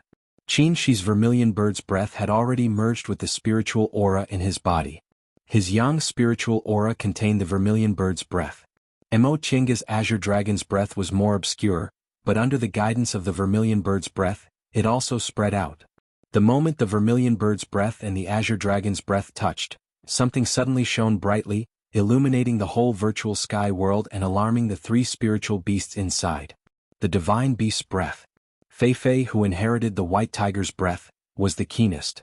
He immediately recognized that this was the breath of a divine beast. It was neither the azure dragon nor the vermilion bird, but a qilin. How could there be a qilin's breath? He looked at Mo Chinga's cultivation room hesitantly, but in the end he didn't disturb them. When that light shone, the spiritual aura on Mo Chinga's and Qin Shi's body seemed to be pulled by something and surged towards the source of the light. The two of them opened their eyes in surprise and found a small thing floating between them. It was this thing that emitted a powerful momentum. "What's this?" Mo Chinga asked in surprise. Qin Shi was confused at first, then puzzled, but soon realization dawned on him. "It's the qilin bone. That piece of qilin bone." Mo Chinga's thoughts turned and she immediately thought of the qilin bone in Hupo's Six Paths Palace. She asked, "Wasn't it taken away by Senior Hupo?" Qin Shi said, "After Hupo passed away, this piece of qilin bone didn't scatter with the wind, but it seemed to have lost all its spiritual aura and became dim and lightless, so they ignored it. I picked it up casually." "Lost its spiritual aura?" Mo Chinga stared at the piece of qilin bone. "How does this look like it's lost its spiritual aura?" The qilin bone suddenly stopped absorbing their spiritual aura. With a flash of light, a strong qilin's aura surged out and poured towards them. Oh! The two of them turned pale with fright. However, under the suppression of the qilin's aura, they couldn't move and could only watch helplessly as the qilin's aura poured into their meridians. Pain, this was the first thing Mo Chinga felt. Her meridians felt like they were being torn into a mess, and she couldn't suppress the pain. She remembered Master Taoist Yuanmu and Ling Yunhe's situation in the Vermilion Bird Sacrificial Temple. Could it be that she also had to go through that? She glanced at Qin Shi, hoping his yang spiritual bead could help again. Qin Shi understood what she meant and immediately stimulated his yang spiritual bead. A faint red light shone in his dantian.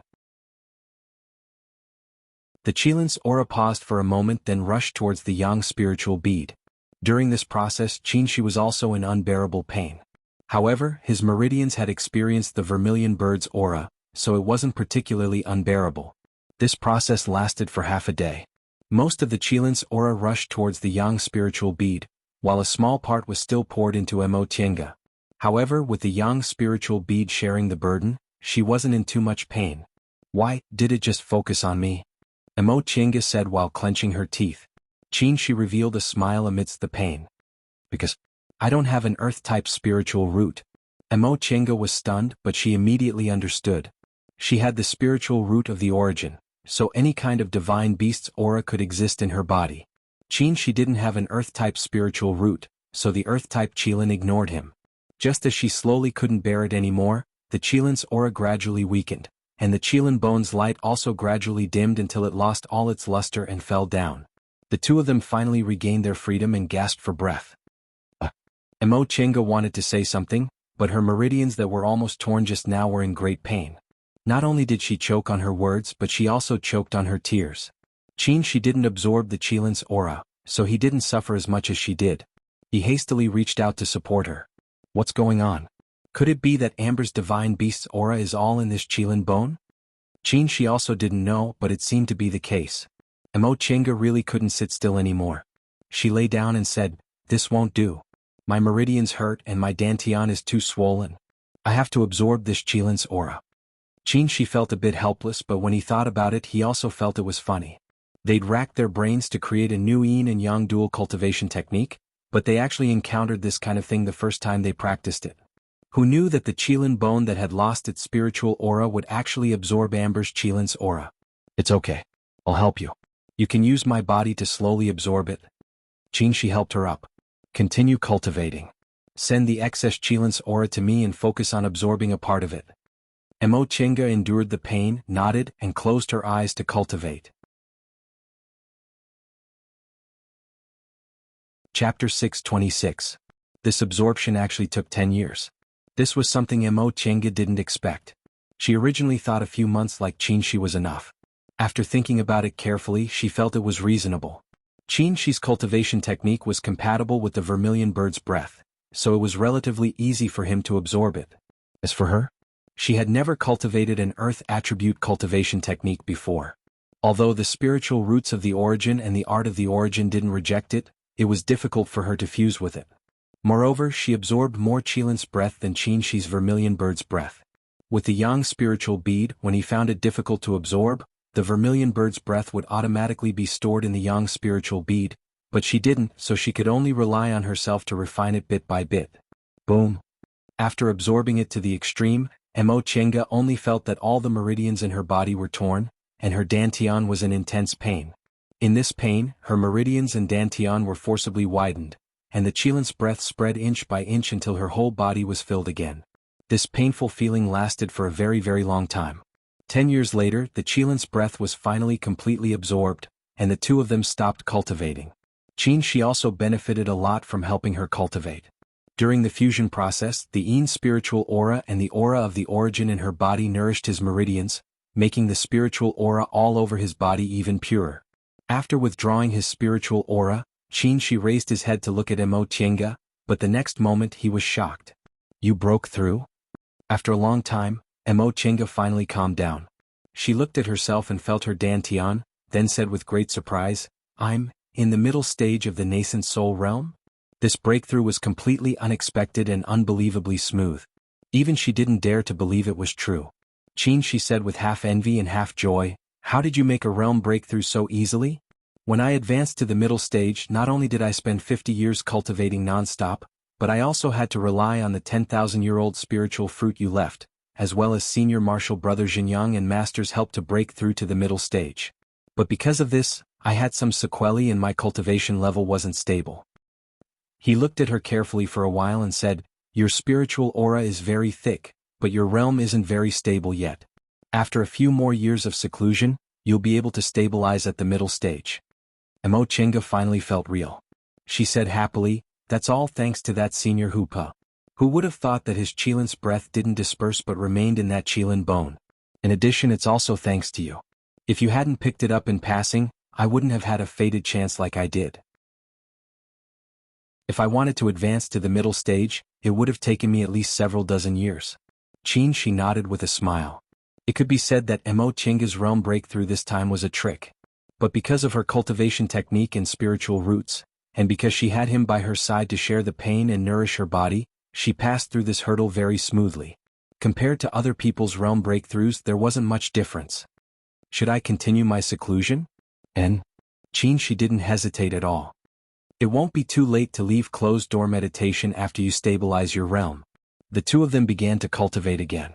This time they finally succeeded in dual cultivation.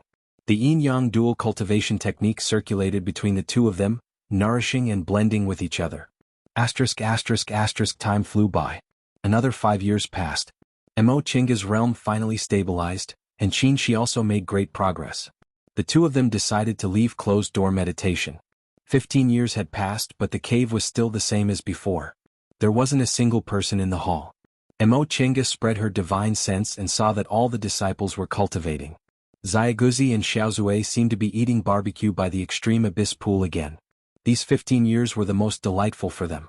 Their master was in closed-door meditation, so they didn't interact with others. The disciples were also very independent and basically didn't order them around. They only needed to take care of the medicinal fields and spiritual plants and tidy up the collection room. They were so idle that they almost laid eggs. Mo Chenga and Qingxi didn't mind. As long as they didn't delay their business, they wouldn't interfere with what they did during other times. After the sound-transmitting talisman was sent out, Xiaoguzi and Xiaozue immediately cleaned up the barbecue and came in. Grandmasters, you've finished your closed-door meditation, Xiaoguzi said with a smile. Qin Shi nodded slightly and sat down on the host's seat. Go and call them over. Martial uncles?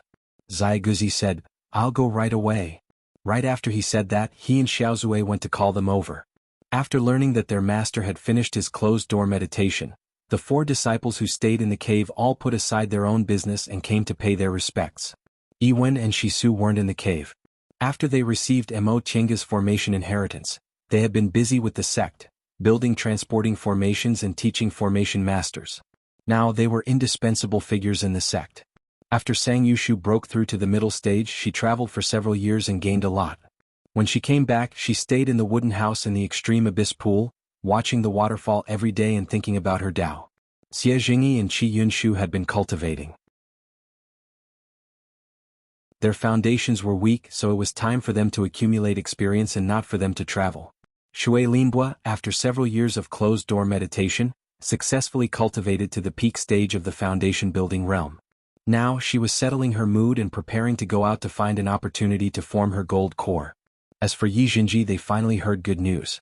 After failing to form his gold core, he threw himself into Xianqing School's affairs, honed his patience, went out to travel, and finally succeeded in forming his gold core not long ago.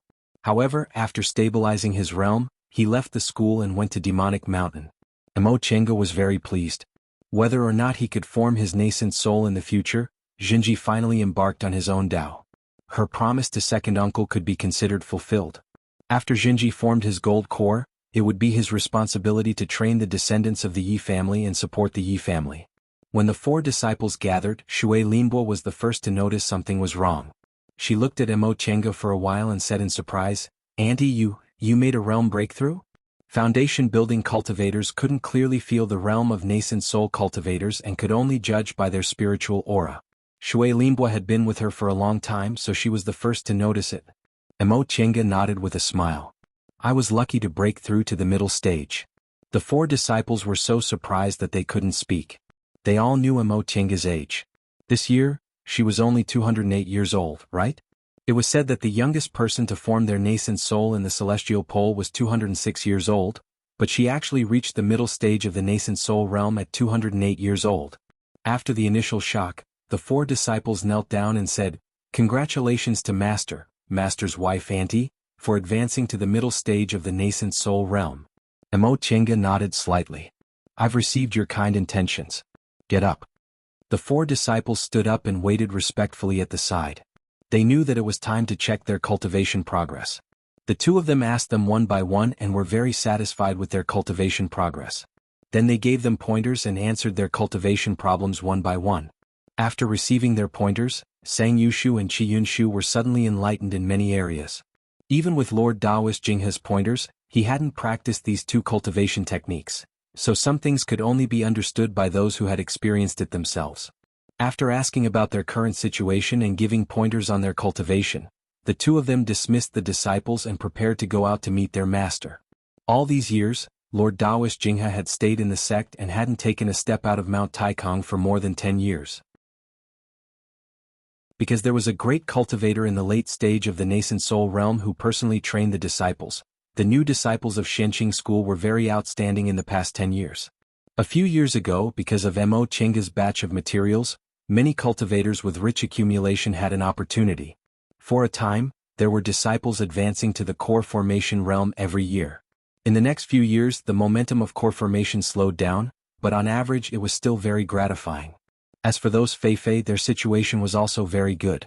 They found a lot of materials, including ore veins, spiritual plants and spirit stones, which were just enough to ensure the supply of materials for low-level disciples. When they arrived at Shangqing Palace, Lord Daoist Jinghe's voice was already heard without the disciple on guard duty. The 2 brats finally came out of closed-door meditation.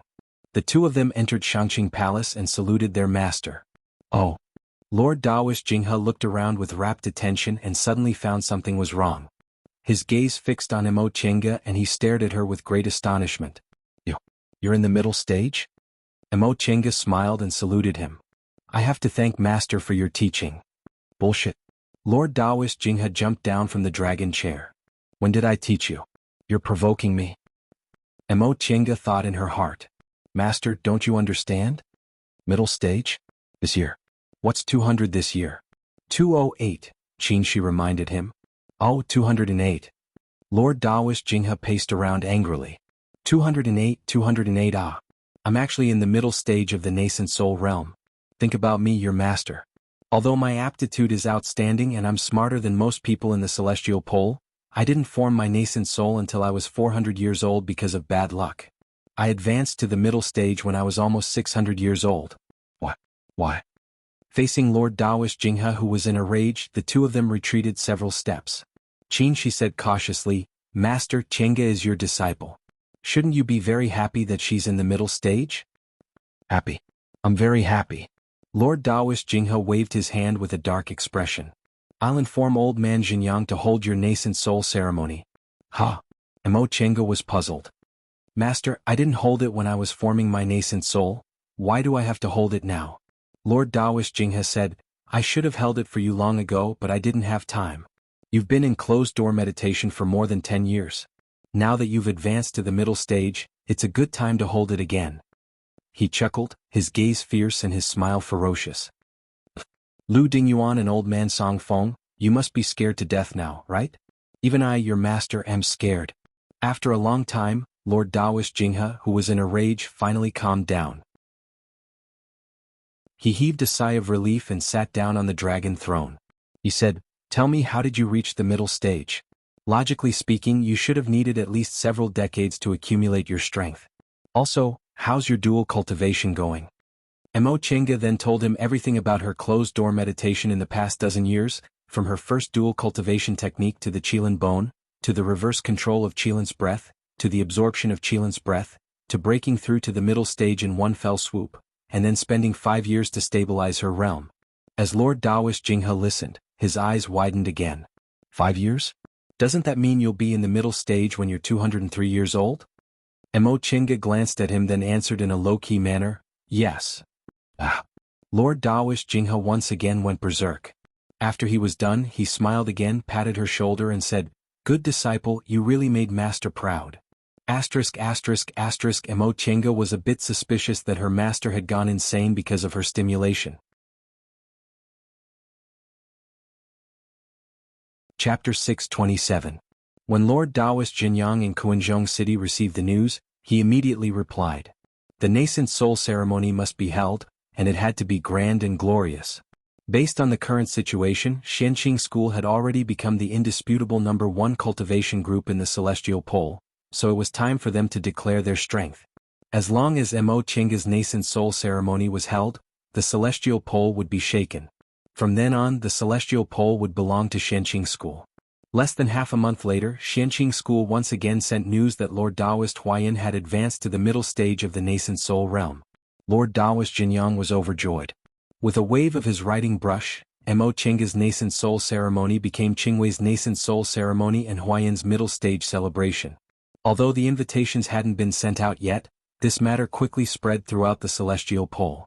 In the Tiandao sect's branch courtyard, Lu Dingyuan and Daoist Heifeng sat opposite each other in silence. Both Dao Lords Speechless and Daoist Ji stayed in their sects and hadn't set foot in Kuanzhong City for more than 10 years. These past few years, Tiandao sect had been very diligent in training its disciples, and the results were very obvious. There were already a few disciples who had reached the peak stage of the core formation realm and had a chance to advance to the nascent soul realm. However, the birth of a nascent soul cultivator was not so simple. It was possible that it would happen decades from now. At this critical juncture, Xianqing School's Huayan and Lord Daoist Qingwei unexpectedly advanced to the middle stage of the nascent soul realm at the same time. They even sent invitations, preparing to hold a soul formation ceremony for Mo Qingwei. They all knew this was Xianqing School declaring its hegemony status in the celestial pole. But what could they do? Without sufficient strength, one would not have the qualifications to challenge them. They must have had other fortuitous encounters over the years. Lu Dingyuan sat on the host's seat and said slowly, Huayan's lifespan is approaching its end, but he still went into seclusion to break through to the middle stage. He must have obtained something to extend his lifespan. Daoist Black Wind's entire body was wrapped in black clothing, revealing only his zombie-like face. He said, Huayan's lifespan was originally around 200 years. If his lifespan was extended, it would be around 300 years. If he advanced to the middle stage, it would be more than 500 years. A cultivator with a lifespan of more than 500 years couldn't be said to have reached the end of his lifespan. He still had a long time to work for the sect. Unexpectedly, Lord Taoist Huayin, whom they had thought to be the least of their concerns, had turned the tables and become the focus of their attention. There's also Mo Qingwei. Lu Dingyuan frowned. No matter how I think about it, I can't figure it out. How did she advance to the middle stage? How old was she? So what if his aptitude was outstanding? Was there a shortage of talented cultivators in the celestial pole? Not only did she break the nascent soul record, but she also advanced to the middle stage of the nascent soul realm in more than 20 years. Xianqing School must have obtained an enormous fated chance. It's a pity we didn't attract any attention at that time. If he had paid more attention to it at that time, he might have been able to discover this point. If he had taken advantage of that opportunity to cause trouble or steal from the Tiandao sect, he might have had a chance to turn things around. But what about now? Lu Dingyuan felt extremely exhausted. He had already given up on fighting with Xianqing School for the time being. Now that things had come to this, he could only hide his strength and bide his time to plan for the future. Similar conversations were taking place in other cultivation groups. However, they were all glad that they chose to be closer to Xianqing School. Now that Xianqing School was on the rise, as long as they didn't stand on the wrong side, they wouldn't be affected. Not long after the news spread out, Xianqing School sent out invitations one after another. This time, not only did all the big cultivation groups receive invitations, but even small cultivation groups and individual cultivators in the core formation realm and above received invitations. Xianqing School also announced that there were many cultivation groups in the celestial pole. If any newly established cultivation group didn't receive an invitation, please forgive them. For this celebration, no matter what identity or cultivation level, everyone who came to celebrate was welcome. Lord Taoist Jinghe also sent an invitation to Master Song Feng on Mount Langtu in the far west. As for whether he would come or not, it didn't matter. It was fine as long as he saw it and felt disgusted. For a time, the celestial pole was shaken. Small cultivation groups and low-level individual cultivators cheered thunderously. Many cultivators traveled day and night to Mount Taikang, intending to participate in this grand event together. Xianqing School's market square and guest courtyards on the mountainside were all open to the public. For a time, people came and went, jostling each other's shoulders. All the shops made a lot of money. The shops near Xianqing School also made a lot of money. Because there were too many cultivators, all the guest courtyards were full. Tents were set up everywhere at the foot of Mount Taikang. These shops rented tents, so their business was very good. 3 months later, even low-level cultivators who walked slowly gathered on Mount Taikang. The soul formation ceremony, which was also the middle stage of the nascent soul realm, was finally held. 2 days before the ceremony, Xianqing School opened its main gate. Except for the school's important places, everything was open to guests. Immediately, many cultivators poured in. People came and went everywhere in Xianqing School like a market. Of course, these places didn't include the Immortals' Caves of the nascent soul cultivators.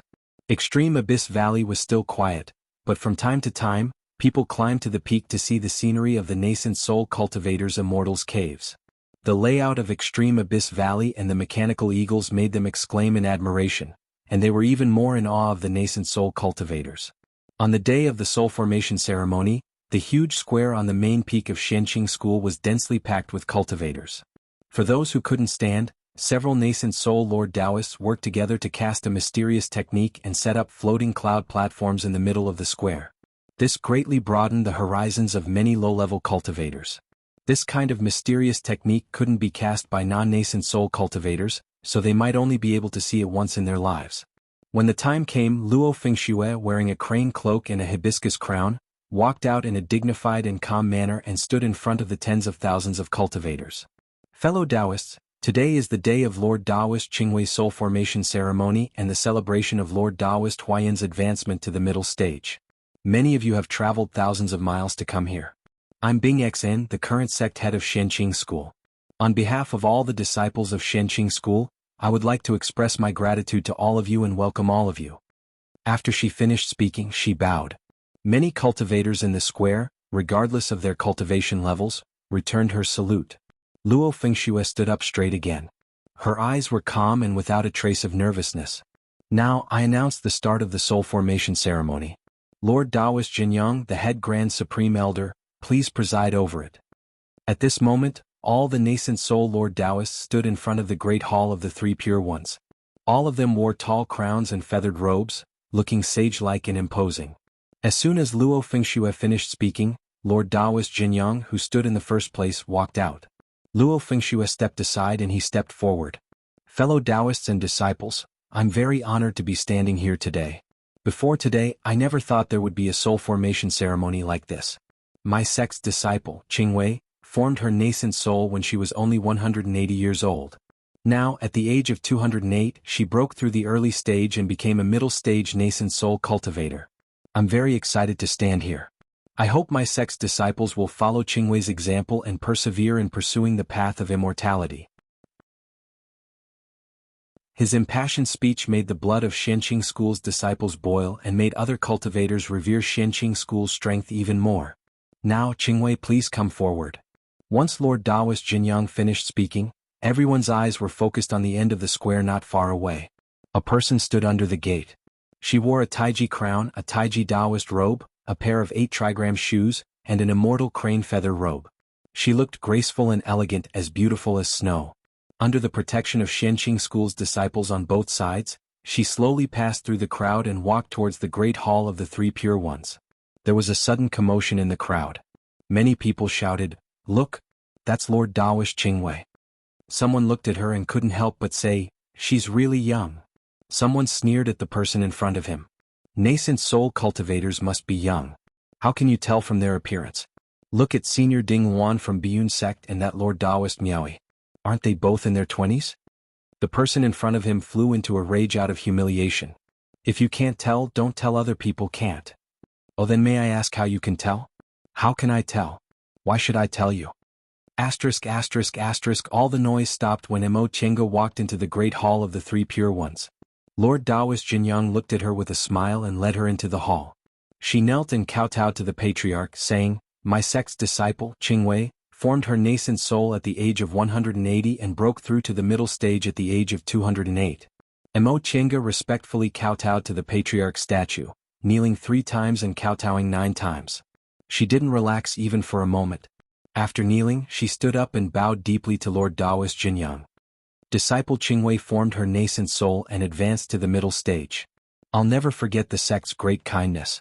For the rest of my life, I'll do my best to care for disciples and support the sect." Lord Taoist Jinyang nodded with a smile. "I'm deeply gratified that you have such thoughts." He then led her out of the hall again and kowtowed to his master. This was already the 3rd time Lord Taoist Jinghe was kowtowed to by a disciple in the nascent soul ceremony. He was immensely proud of himself, but he didn't show it on his face. His expression was still solemn and his attitude was calm. Disciple Qingwei was able to form her nascent soul and advance to the middle stage today because of Master's 100 years of care. I hereby kowtow to thank Master for his kindness. Please reprimand me, Master. Lord Taoist Jinghe smiled and looked kindly at Mo Chenga, who was kneeling in front of him. He said, "My disciple Qingwei, you're talented, smart and successful at a young age. It's rare for you to have a peaceful mind and be upright.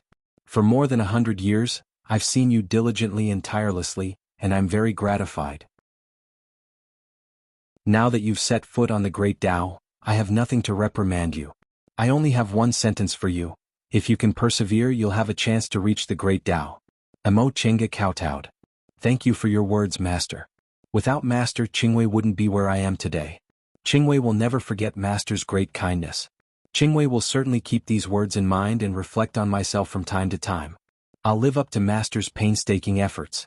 Lord Taoist Jinghe nodded with gratification and said with a pleasant expression, "Since you've reached the nascent soul realm, you can set up your own sect. From now on, keep the relationship between Master and disciple in your heart. You don't need to call me Master or kowtow to anyone." "Yes, disciple will obey Master's order," Mo Chenga said solemnly. Lord Taoist Jinyang stepped forward. "Thank you, Master. Junior Marshal Sister Qingwei, please rise." Mo Chenga stood up and returned to the line of nascent soul Lord Taoists with Lord Taoist Jinghe. Lord Taoist Jinyang faced the crowd again. "Fellow Taoists, this is both Lord Taoist Qingwei's nascent soul ceremony and Lord Taoist Huayan's celebration for reaching the middle stage. Although Lord Taoist Huayan isn't famous, he's indispensable to our sect. Over the years, Lord Taoist Huayan has contributed a lot to the sect, so his cultivation level has fallen behind, but he persisted and finally advanced to the middle stage a few months ago. On the path of cultivation, a genius cultivator like Lord Taoist Qingwei certainly shines, but what's more important is someone like Lord Taoist Huayan who always perseveres and never gives up. After that, he invited Lord Taoist Huayan to kneel and kowtow to the patriarch to encourage him. In the end, Lord Taoist Jinyang announced that he was inviting everyone to a banquet, marking the end of the nascent soul ceremony. Mo Qianga breathed a sigh of relief. She was low-key by nature, so she wouldn't hold a nascent soul ceremony if she could avoid it. However, this ceremony was of great significance to Xianqing school, so she still braced herself to deal with it. Other Lord Taoists who were good at communication would handle the rest of the banquet so she could go back now. But at that moment, Luo Fengxue stopped her and said, "Martial Uncle Qingwei, you have a guest." Chapter 628. My guest. Mo Qianga felt strange. She didn't have many friends and most of them were in the sect. Who is it? Luo Fengxue answered, he's an early-stage nascent soul cultivator. His surname is Ling, surname Ling. Mo Qianga suddenly thought of a name and said, take me to him. Luo Fengxue nodded and led her to the side hall on the main peak. Before she entered the side hall, she saw a tall and straight man with his hands behind his back. He seemed to be admiring the statue of the Lord of Tao in the side hall. The moment she stepped into the side hall, the man turned around. His hair was tied in a bun, his face was handsome, and he wore an apricot-colored Taoist robe that flowed freely like flowing clouds. Fellow Taoist Mo, long time no see. Upon seeing her, the man showed a gentle, elegant, and perfect smile. It was Ling Yunhe, whom she hadn't seen in Yunzhong for many years. Fellow Taoist Ling? Mo Qianga was surprised. We haven't seen each other for many years. How are you? I'm doing okay. Ling Yunhe's gaze fell on her with a complicated expression. Oh, I haven't congratulated fellow Taoist for advancing to the middle stage. I'm very happy that I came here just in time for this grand event. It's just a small gift to show my respect. Just take it as a congratulatory gift for your soul formation ceremony. He stretched out his hand and a delicate jade box appeared in his hand, flying towards her. Mo Qianga took it and bowed. Thank you. Fellow Taoist Ling is too polite. Ling Yunhe smiled. I didn't expect fellow Taoist Mo to not only form her nascent soul but also advance to the middle stage in one fell swoop in just a little more than 50 years. I'm really ashamed of my inferiority. Mo Qianga said, didn't fellow Taoist also advance to the middle stage in one fell swoop? This time, I advanced to the middle stage by chance and took advantage of it, so it's not real. A breakthrough is a breakthrough. Isn't fated chance also a form of strength? Fellow Taoist Mo, why are you being so modest? Ling Yunhe kept a smile on his face, but it was so perfect that it seemed fake. Mo Qianga thought about how he suffered the pain of the vermilion bird's breath invading his body back then. His sect plotted for thousands of years, but she took advantage of it. It was already rare that he could still talk and laugh with her now, so she pretended not to know. Fellow Taoist Ling, why did you come to the celestial pole? Mo Qianga pointed at the chair next to her. Please sit. After the two of them sat down, Ling Yunhe answered, I came to the celestial pole this time to take a look and also to pass on a message to fellow Taoist Mo. I just didn't expect that I would coincidentally run into fellow Taoist soul formation ceremony. Mo Qianga asked, may I know what kind of letter it was? Ling Yunhe said, it's just a message. Someone asked me to bring a message to fellow Taoist Mo. He paused for a moment then said, the sacrificial temple has appeared. Come quickly. All of a sudden Mo Qianga's expression turned grave. She stared at Ling Yunhe and asked, who's the messenger? Ling Yunhe said calmly, it's fellow Taoist Tianqin. Mo Qianga was confused.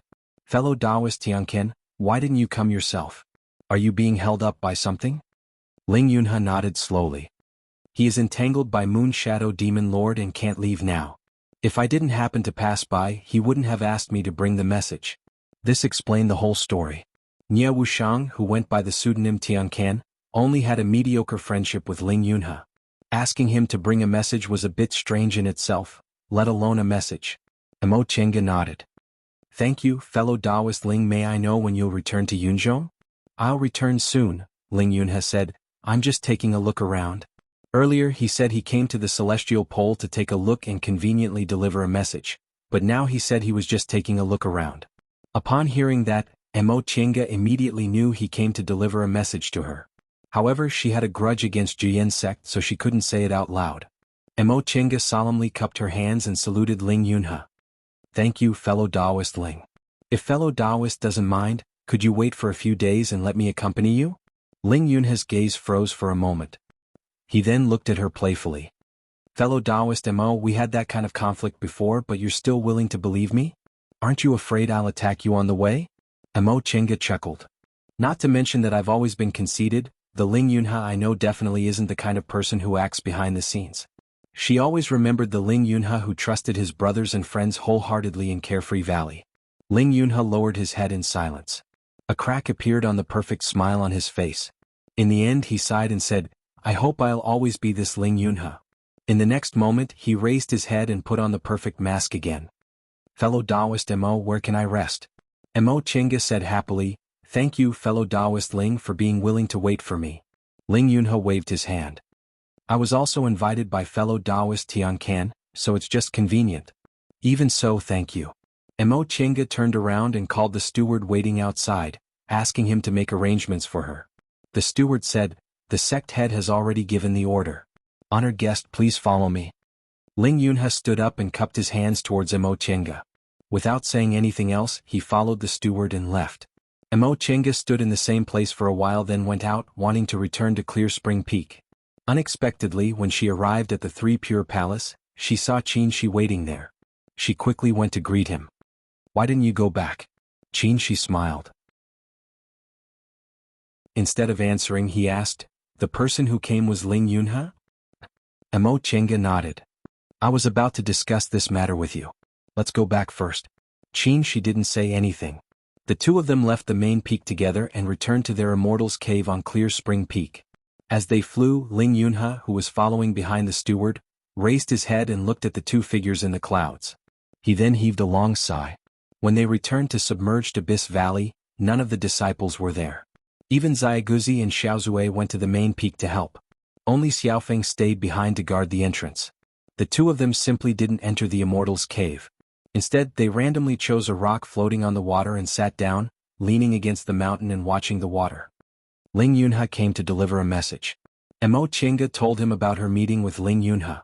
In the end, she said, If it's really about the sacrificial temple, I have to go there. Qin Shi pondered for a while, then asked, Is Ling Yunhe trustworthy? It should be, Mo Chinga commented. Although he's also good at scheming, he always plays overt schemes instead of conspiracies. I think his character is more trustworthy than most people. But we made a big enemy with Jiyan sect in Yunzhong. Mo Chinga smiled and shook her head. Ling Yunhe disdains using this kind of method to take revenge. I believe that. All right. Qin Shi didn't dwell on this matter anymore. He said, I believe you. Mo Chinga turned to look at him and smiled gently. Then what did Nye Wushang mean? Qin Shi frowned slightly. The sacrificial temple has appeared. Come quickly. Which sacrificial temple is it, and how did it appear? Ling Yunhe sent a message saying she was entangled by Devil Monarch Moon Shadow. Is that because of this? I can confirm the location of several sacrificial temples. The first was the Azure Dragon, which had been destroyed in the East Sea. The second was the Vermilion Bird, which was in a secret place in the Sea of Returning Ruins. It was impossible to enter now, and even if it did, it would be useless. The Vermilion Bird Bow and the Prime Fiend Steel were no longer there. The White Tiger was in the westernmost Fengsha city, where the nascent soul cultivators of the Immortal Allies were stationed. The rest are the Black Tortoise and the Kirin. The Black Tortoise is in the Jialing Mountain in the clouds, but I have never been there. The Kirin doesn't know. Qin Shi lightly tapped his knuckles. The first three are already worthless. Nye Wushang's in Yunzhong, so the one that appeared in the world is most likely Black Tortoise Sacrificial Temple. In addition, the Qilin is also possible, if it is also in the clouds. Mo Chinga continued on, Ling Yunhe isn't in a hurry at all, so for now there hasn't been anyone fighting for it.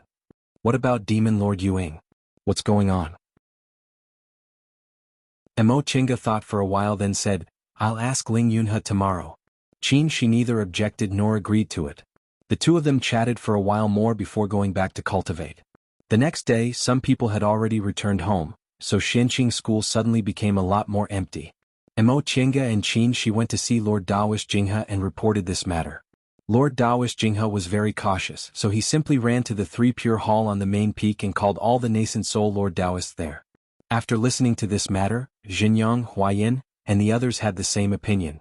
They thought they should go, but they had different opinions on whether they should go with Ling Yunhe and whether they could be trusted. After discussing for a long time, they finally reluctantly reached an agreement. Shoujing Qingwei, this is your fated chance so you can make the decision, Lord Daoist Jinyang said. But there's one thing you must pay attention to. If Juyin sect has other people accompanying them, you must stall for time. We'll also send someone to go. Lord Daoist Jinyang originally planned to take another person with them, but unfortunately they couldn't find anyone to go. Jinyang, Miaoyi, and Xianyin had to represent Xianqing School in Kuanzhong City. Now that most of Tiandao sect's forces had withdrawn from the Immortal Alliance, the responsibility fell on Xianqing School, so 3 people were already the least. Jinghe and Huayan guarded the mountain gate. Jinghe was still training disciples, and Huayan was helping Jinghe in stabilizing his realm. Lingxi could have gone with them, but unfortunately he was cultivating a secret technique at a critical moment. If he stopped abruptly, it would be very harmful to him. Therefore Lord Daoist Jinyang sighed. No matter how many nascent soul cultivators there were, they wouldn't be enough. Qinshi nodded. We know. Lord Daoist Huayan hesitated for a while and asked, I'm still worried about you too. Qingwei, is your friend really reliable? He had asked this question several times. Mo Tiange said helplessly, he's really reliable.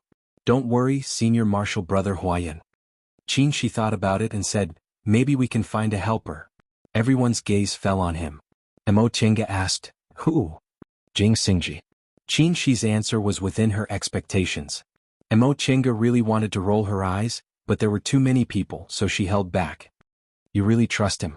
Qinshi said, I told you I've known him since I built my foundation. Although he's not a good person, he's one of the few people I can trust. Jing Xingji? Lord Daoist Jinyang was confused. Lord Daoist Jinghe said, he used to be Zhongguang's precious disciple. Venerable swordsman Zhongguang was from the same generation as them, so Lord Daoist Jinyang also knew him. Later on, he also heard that after Venerable swordsman Zhongguang died, he left behind a disciple who was quite marginalized in the sect. However, Venerable swordsman Zhongguang's friendship with them was very ordinary, so there was no need for him to intervene in other people's sect affairs for his disciple, so he didn't know Jing Xingji's name. So it's him. I seem to have heard that this boy betrayed the sect. Lord Daoist Jinghe rolled his eyes. He wasn't afraid of being embarrassed. After that boy betrayed the sect, he advanced to the nascent soul realm. Old man Yuanying later looked for him. In my opinion, he'll return to Gujian sect sooner or later. Lord Daoist Jinyang thought about it and said, since you trust him, it's up to you.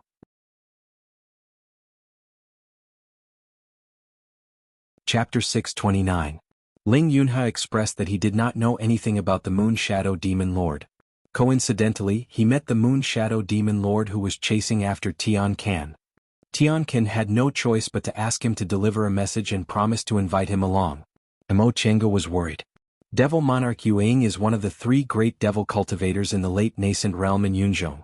If Nie Wushang is being chased by him, what if? Qinshi said, look at Ling Yunhe. He's not anxious at all, so he knows Nie Wushang isn't in danger for the time being. No matter what, she's Master Songfeng's disciple. She was only in the core formation realm, yet she was able to cross the South Sea by force, so it's obvious that she has some treasures in her hands. It probably won't be a problem for her to escape. Mo Tiange felt what he said was reasonable. She was confused because she was too concerned.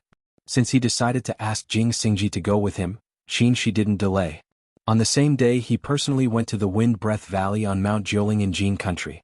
Mo Tiange stayed behind to entertain Ling Yunhe.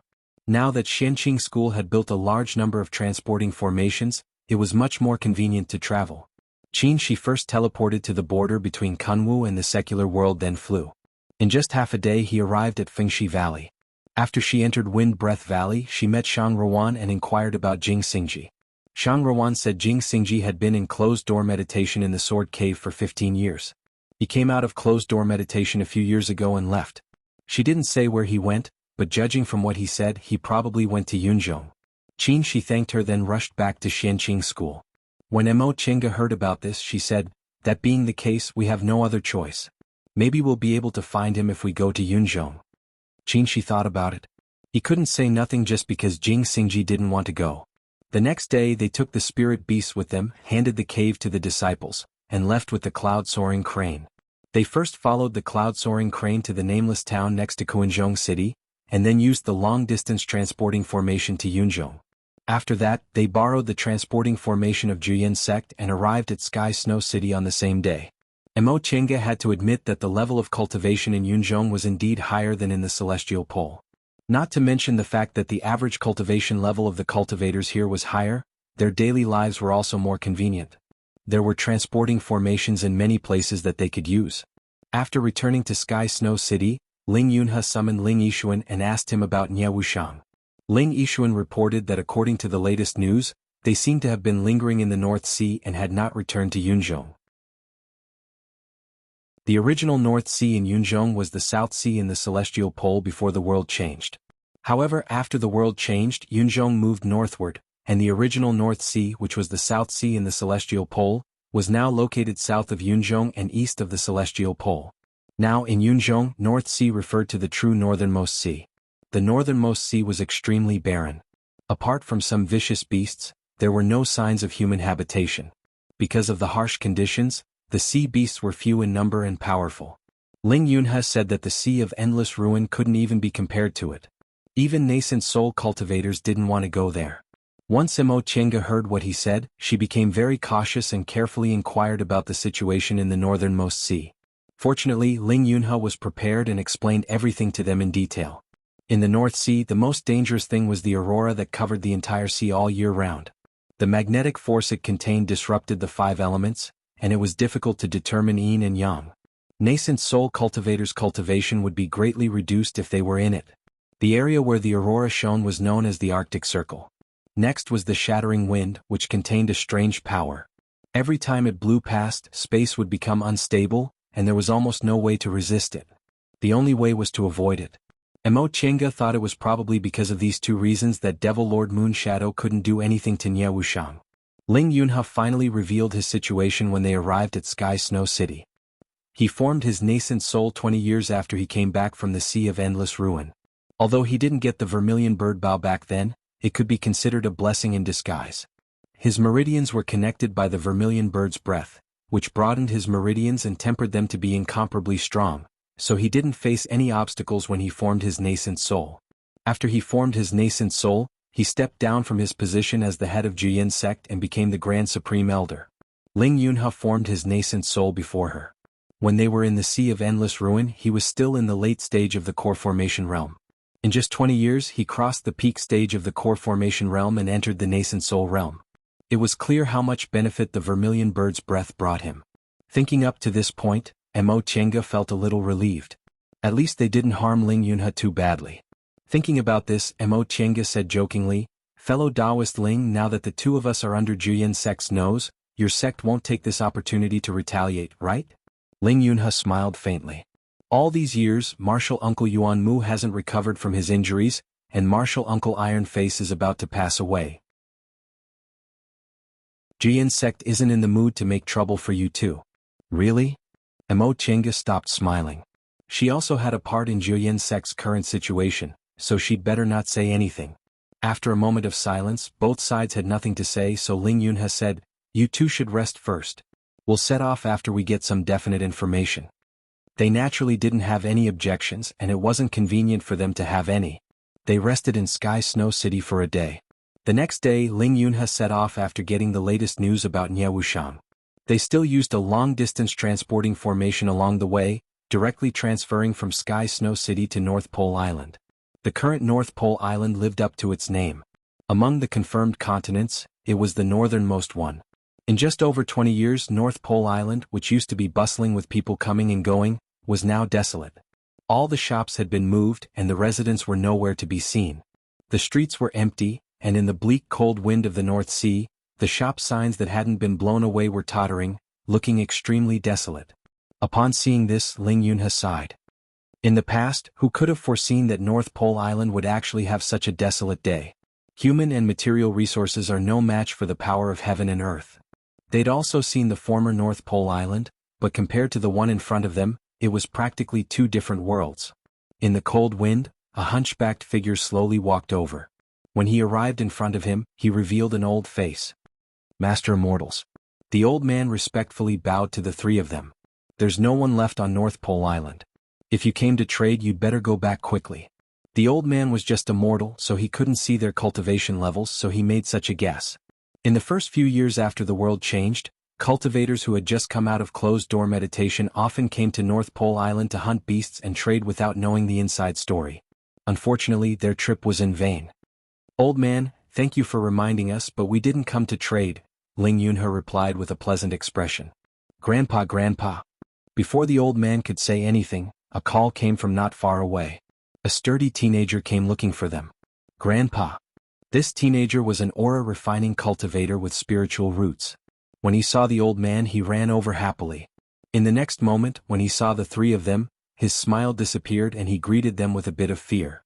Junior greets seniors. His cultivation level was too low, so he also couldn't see their actual realms, but their powerful auras couldn't be faked. He guessed that since they were a bit stronger than foundation-building cultivators, they should be in the core formation realm, right? No need to be so polite. Ling Yunhe raised his hand and gestured for the teenager to leave. He asked, "There's no one left on North Pole Island. Why haven't you left?" The teenager said, "It's my grandpa who refuses to leave. He said he lived on North Pole Island all his life and didn't want to leave his hometown." Ling Yunhe frowned slightly. "But this place is no longer suitable for people to live in." Although North Pole Island wasn't in the Arctic Circle, it was very close. From time to time, auroras would leak out and the tail of the wind would also sweep here. The old man's face was full of vicissitudes. He sighed and said, "I don't have many years to live. Just let me die here. This grandson of mine is filial. I told him to leave a few years ago, but he refused." Ling Yunhe looked at the teenager and said, "Do you know that if you live here for a long time, your body will be damaged and your future achievements will be affected?" Once the old man heard that, he hurriedly pulled his grandson. "Good grandson, is this true?" The teenager was silent for a long time before he nodded. "I know, but I can't leave my grandpa behind." "Good grandson, it's hard to leave one's homeland." Ling Yunhe sighed. He took out a jade bottle from his robe and handed it to the teenager. "This bottle of medicinal pills is used for body tempering, so it won't be a big problem to resist the auroras and hurricanes. Your grandpa is old and weak, so he can only eat one pill at most. You can use the rest to temper your body." The teenager was surprised and happy.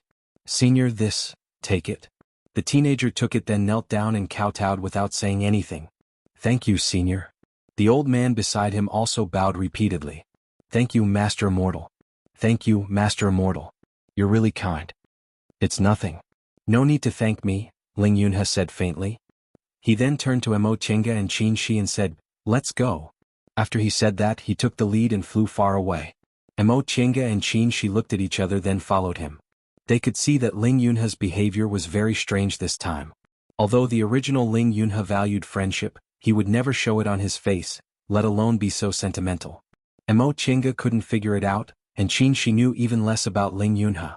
After thinking for a long time, she directly asked, "Fellow Taoist Ling." Ling Yunhe didn't stop and only answered faintly, "En?" She said, "Did something happen to you?" Ling Yunhe didn't answer for a long time. He was flying in the front, so she couldn't see his expression. After a long time, she heard his soft voice. "If everything is destroyed, what's the point of fighting?" "Everything is destroyed." Since Qin Shi suddenly stopped moving, Enchanting also stopped.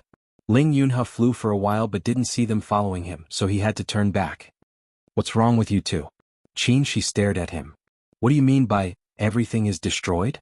Ling Yunhe smiled and said carelessly, "I just said it casually. I'm afraid not." Qin Shi also smiled. "Although we don't have a big grudge, we have a grudge with Jian sect for stealing treasures. The current predicament of your two late-stage nascent soul cultivators is more or less related to us. Under such circumstances, how could ordinary people be willing to associate with us? Not only did you not care about it, but you also traveled thousands of miles just to pass a message." Qin Shi's expression turned cold. "Fellow Taoist Ling, if you still have sincerity, you'd better tell me the truth." Ling Yunhe stared at him but didn't say anything. Qin Shi didn't force him, but he also didn't give up. He looked at him calmly. Suddenly Ling Yunhe smiled and looked at Enchanting. "If it was someone else I wouldn't, but she."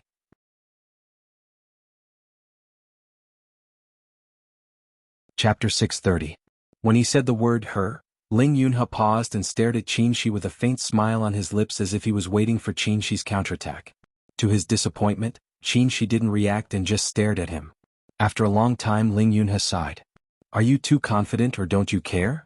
Seeing that Qin still didn't answer, he said seriously, don't pretend you don't understand. He was determined to hear an answer. Qin finally opened his mouth, but he just shook his head. This is between us, so I don't know where to start. He didn't have the habit of telling other people about his love affairs, and he didn't need to. Ling Yunhe was stunned. After a long time he smiled bitterly. Forget it. Why should I look for trouble? His eyes regained their clarity and he said, I'll tell you about this, but now isn't the time. When is that? Qin didn't want to be brushed off. When I calm down. Ling Yunhe said something that wasn't calm at all and was about to turn around. However, he heard Emo Chenga's voice from behind him. Do you also know the reason why the distant past and Middle Ages world were destroyed? Ling Yunhe suddenly stopped and turned around. Emo Chenga stared at him without blinking. Their conversation just now was out of the blue, so she didn't really understand. However, she somewhat understood what Ling Yunhe said just now. Everything would be destroyed. Aside from the thing they knew, what else could be called, everything would be destroyed? Ling Yunhe must know something. After a long time, Ling Yunhe asked, How do you know? Sure enough, you know. Emo Chenga didn't answer but just stared at him. Ling Yunhe sighed again. He had been sighing a lot lately. He said, Let's go find fellow Taoist Tianqin first. The longer we wait, the harder it will be to find him. Emo Chenga only thought for a few seconds before she agreed. All right. Compared to this matter, she cared more about Nie Wushang's safety. As if nothing had happened, the three of them flew towards the depths of the North Sea again. The further north they flew, the stronger the sea breeze became. In the end, it faintly carried the power to tear everything apart. When it blew past, the surrounding space became extremely unstable. Ling Yunhe reminded, This is the splitting wind. We will soon enter the Arctic Circle. Under the aurora, the splitting wind will be even stronger. If we encounter the eye of the storm, there's no other way but to hide. The sky grew darker and darker, but the northern sky gradually lit up with a layer of fluorescent light. This fluorescent light was colorful like fog and lightning. It was extremely gorgeous, as if an immortal had held a brush and waved it freely, leaving behind a thick and colorful brush stroke. However, this extremely beautiful scenery was accompanied by a threatening killing intent. Right after the three of them entered the range of the aurora, Missouri Chenga's and Qin protective spiritual light suddenly emitted smoke. Ling Yunhe stopped and said, The aurora has magnetic forces. It's best if the two of you have some special means of protection. Emo Chenga and Qin glanced at each other. Between the two of them, Qin specialized in fire, but it seemed he wasn't very useful at the moment. As for Emo Chenga, she learned a lot of things, but unfortunately her strongest defensive magic weapon, the white silk handkerchief, had been destroyed. The two of them pondered for a while. Emo Chenga summoned the 8 trigrams of Tai Chi while Qin took out a silk-like immortal robe. He waved his hand and spread it out, forming a silk cloth to protect the two of them. This immortal robe was one of the rewards from the Immortal Alliance. It came from the warehouse in Fengsha City. They had completely solved the problem of the demonic cultivators in the East Sea and made a great contribution. The Immortal Allies specially rewarded them with a lot of wealth. They were not short of spirit stones or elixirs, so they picked a few magic treasures that were more useful and left the rest in the cave abode to fill up their collection room. Ling Yunhe's gaze stopped on the immortal robe for a moment and then moved away. It was a good magic weapon, but it had no value to him. The farther north the three of them flew, the stronger the magnetic forces of the aurora became. Moreover, they couldn't hide at all. The splitting wind blew frequently, and its power was even greater than the aurora. This flight lasted for 3 days. Ling Yunhe's spies didn't dare to enter the North Sea. They just watched from the edge of the North Sea. These days they didn't find any trace of Moon Shadow Devil Master or Nie Wushang, so they deduced that they should still be in the North Sea. As for where they were, they could only find it themselves. Fortunately, Nie Wushang left a primordial spirit tablet to Ling Yunhe, so he could roughly sense the distance between them. They could be sure that Nie Wushang was still safe. A sharp sound rang in their ears. The turbulence in the space caused by the splitting wind instantly intensified. Ling Yunhe's expression changed. Not good. The eye of the wind is coming. The three of them looked up. Not far away, huge gray vortexes sucked the sea surface. Wherever they passed, the sea surged, the ice floes shattered, and huge waves were set off without exception. We have to hide for a while, Ling Yunhe said hurriedly. The power of the Eye of the Wind is definitely not something we can resist. Even late nascent soul cultivators can't resist it. Emo Chenga looked around and frowned. There's seawater and ice flows here. Where can we hide? The bottom of the sea? Ling Yunhe nodded. Yes, the bottom of the sea. He paused for a moment then added, most of the demonic beasts in North Sea hide at the bottom of the sea. We must be careful when we enter the sea. The Eye of the Wind was moving. Before long it would reach their position. After Ling Yunhe finished speaking, he dove into the sea without hesitation. Qin didn't waste any time. He spread his immortal robe and threw it to Emo Chenga. He then shook his arm to summon the sword formation and also dove into the sea. Emo Chenga didn't say anything. She could only put on the immortal robe and follow him. Under the influence of the splitting wind, the seawater was also turbulent. Fortunately, they were all nascent soul cultivators, so this little turbulence was nothing to them. By the time the Eye of the Wind reached the sea above their heads, they had already dove deep into the sea and couldn't be affected. In the past few days, there hadn't been any trace of living creatures on the sea surface. It wasn't until now that they saw a vague shadow swimming in the sea. Emo Chenga watched the shadow glide by and didn't disappear for a long time. She was a bit frightened. Such a big sea beast, but its breath was so weak. She didn't think that the lack of breath was weak. Ling Yunhe said the sea beasts that could survive in North Sea were all in the nascent soul realm. Ling Yunhe was prepared. As soon as they reached the bottom of the sea, he took out a palm-sized boat-shaped magic weapon. As soon as he took out this magic weapon, it quickly became a real ship that could accommodate dozens of people. Let's go in, he said and opened the cabin door first. When they entered, the cabin door closed and the whole ship became a closed space. The Eye of the Wind might take a few days to disperse. We'll wait here. Ling Yunhe said, then found a place to sit at the bow of the ship and meditated with his back facing them. Judging from his appearance, he didn't plan to talk to them. Emo Chenga had always been a tactful person. She pulled Qin to sit in the back cabin and faced Ling Yunhe from a distance. How are you? She asked with concern. I'm fine. Qin knew what she was asking about. Just now, he left the immortal robe to her and only used the sword formation to protect himself. The sword formation's power was greatly reduced under the aurora light and the splitting wind. I just consumed a lot of spiritual aura, but I can still hold on. After a while, Qin said, in this kind of environment, our strength will decline. Needless to say, except for my natal magic weapon, the vermilion bird bow is fire element. As for you, your heaven and earth fan has all 5 elements, and your Fuxing sword and great heavenly thunder technique are thunder element. That devil monarch moon shadow is not only in the late nascent soul realm, but he also has refined corpses with him. If a devil cultivator is less affected. They were all in the middle stage of the nascent soul realm now. With the divine beast's breath on them, they still had a chance to win against the late nascent soul cultivator, but if they were weakened too much, it shouldn't be. Emo Chenga recalled her experience in Carefree Valley. Devil aura is opposite to spiritual aura, but it's still within the 5 elements and within yin and yang. Filthy aura and dead aura are all unique existences that can affect devil aura. Presumably, aurora and splattering wind are the same. They shouldn't be an exception. In the end, aurora was the power of primordial magnetism, while splattering wind was the power of tearing space. These two kinds of power, regardless of whether they were spiritual aura or devil aura, were different. Qin thought about it and felt it was reasonable. I hope so. The two of them were silent for a while, then he suddenly said, do you know what Ling Yunhe said that day? I do. Qin smiled. I thought you wouldn't understand. I didn't understand at first, but after I thought about it, I understood, Emo Chenga answered honestly. She waited for a long time, but Qin didn't ask anything else. She couldn't help but ask again, you don't want to ask why? Qin looked down at her with a smile on his lips. Do I want to ask why? I never thought you weren't attractive. His reaction was too calm, as if a sea of jealousy had never appeared on him. Even at this moment he still spoke in such a flat tone. Emo Chenga said, no wonder he asked that day if you were too confident or if you didn't care. Qin said, what he thinks is his business. The matters between us have nothing to do with others. Now, if I don't even have this little bit of confidence, how can I be with him for thousands of years, tens of thousands of years? Feelings are never something that can blossom and bear fruit in a moment of impulse. Suspicion and doubt will only wear away its existence. If it's worn away one day, that'll be the evil we brought upon ourselves. Seeing that Emo Chenga was staring at him, he smiled. "What's wrong?" She sighed and said, "I know now. In fact, I'm the one who lost."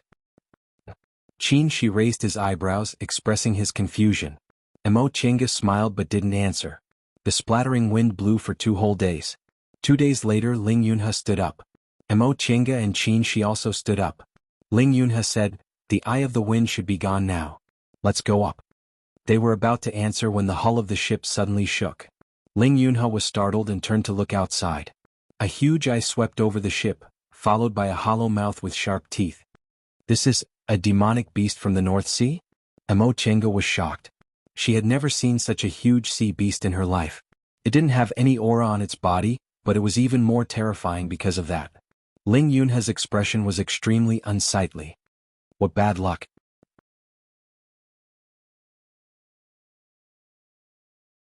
Chapter 631. Fellow Taoist Ling? Emo Chenga and Shi didn't act immediately. After all, they were inside Ling Yunhe's magic weapon.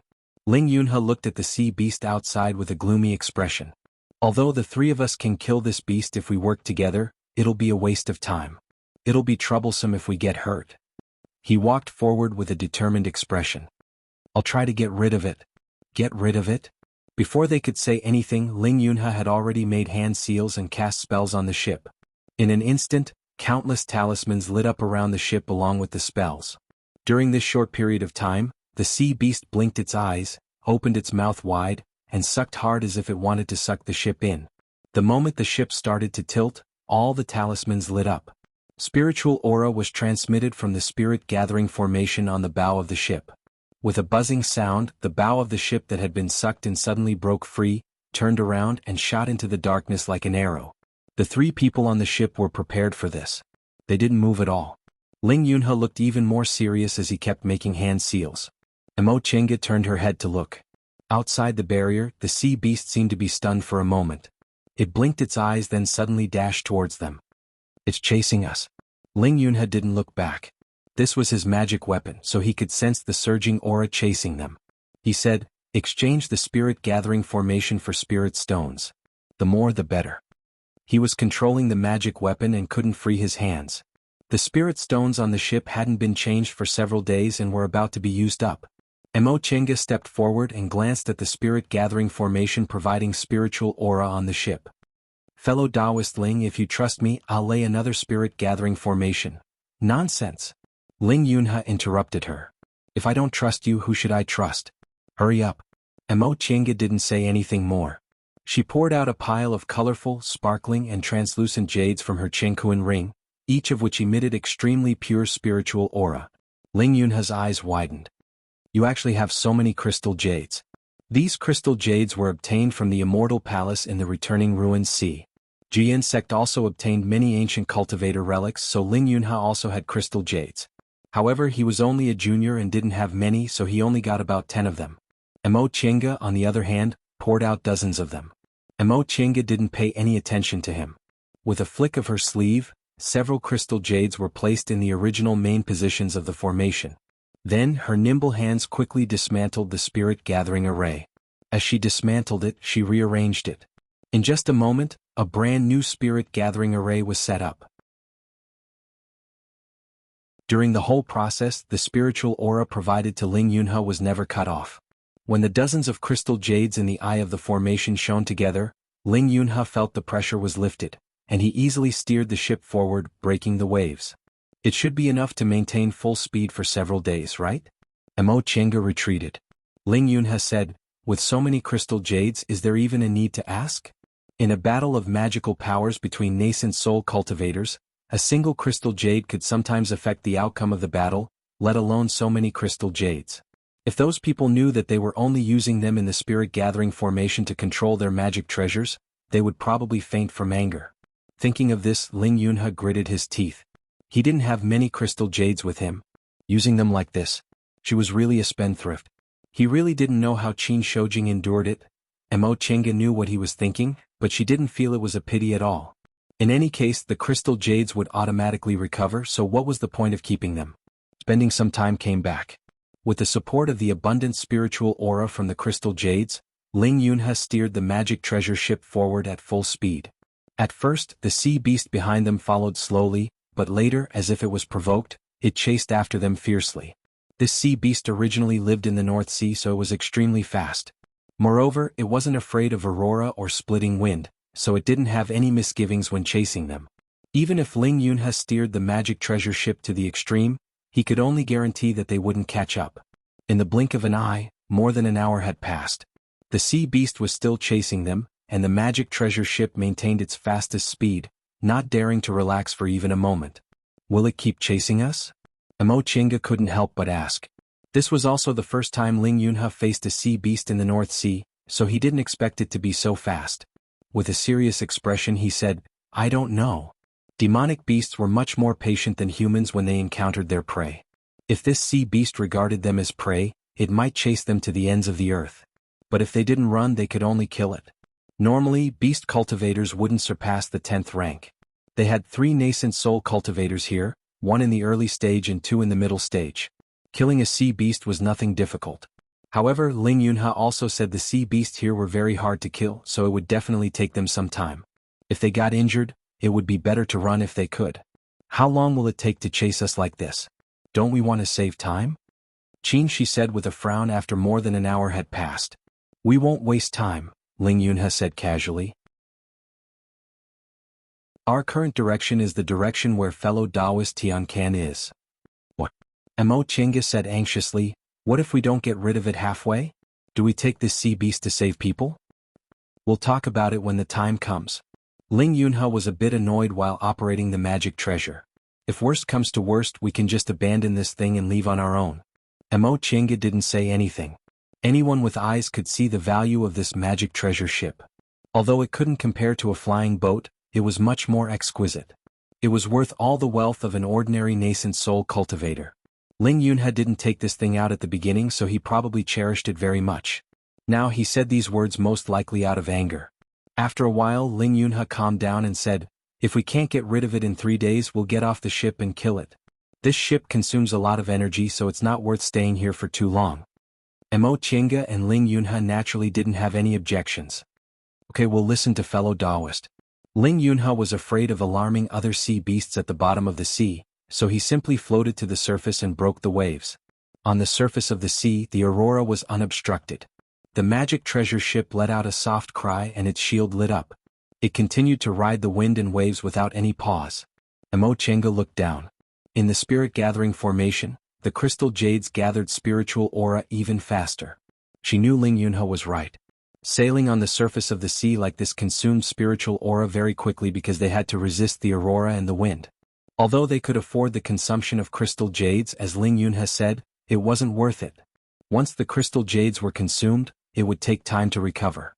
If they ignored the sea beasts behind them, flying at high speed under the aurora was indeed a beautiful scene rarely seen in the world. The aurora in the sky was like mist and lightning, clear and misty. There was no sun or moon around them, but the brightest stars in the world were like golden sand in the darkness. It would be even better if they could feel the sea breeze at this time. Unfortunately, the sea breeze here was the wind of the wind. If it blew directly on their bodies, it would be fatal. Amo Chinga watched for a while. When she turned around, she saw Qinshi cultivating again. She shook her head, calmed her mind, and sat in meditation to adjust her breath. After a long time, they suddenly heard Ling Yunhe's voice.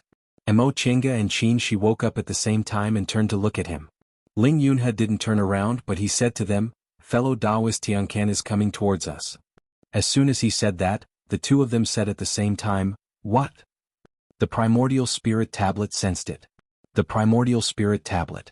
Then it shouldn't be wrong. Amo Chinga thought about it and felt uneasy.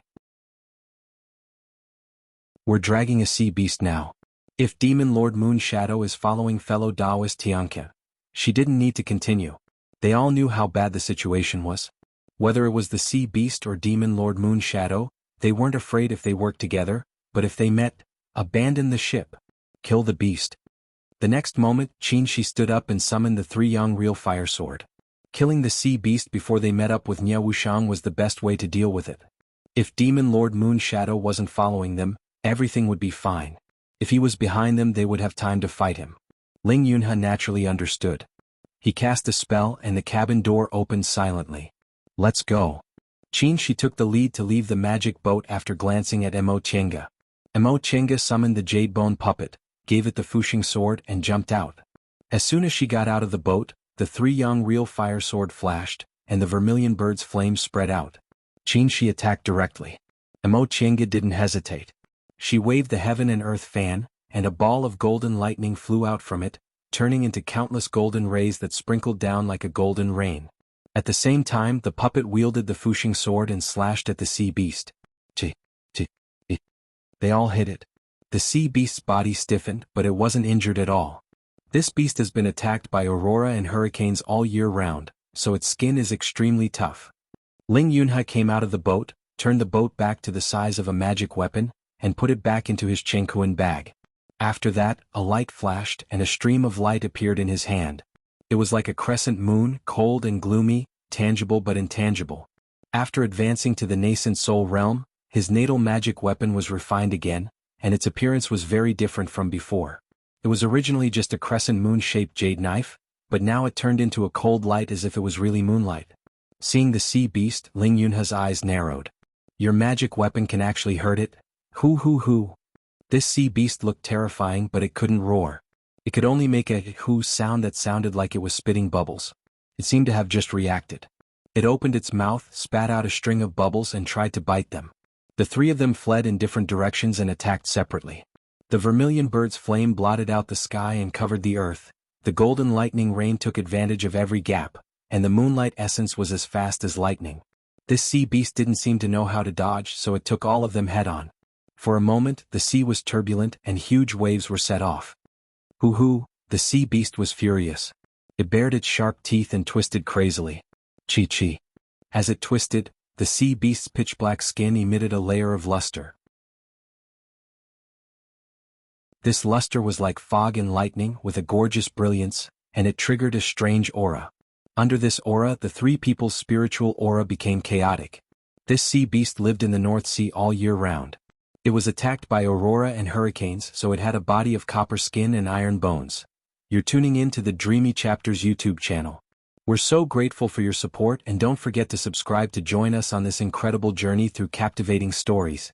Your generosity through donations truly makes a world of difference, as it's the primary source of revenue that allows me to expand and enhance this channel for you. Thank you from the bottom of my heart for being a part of this adventure.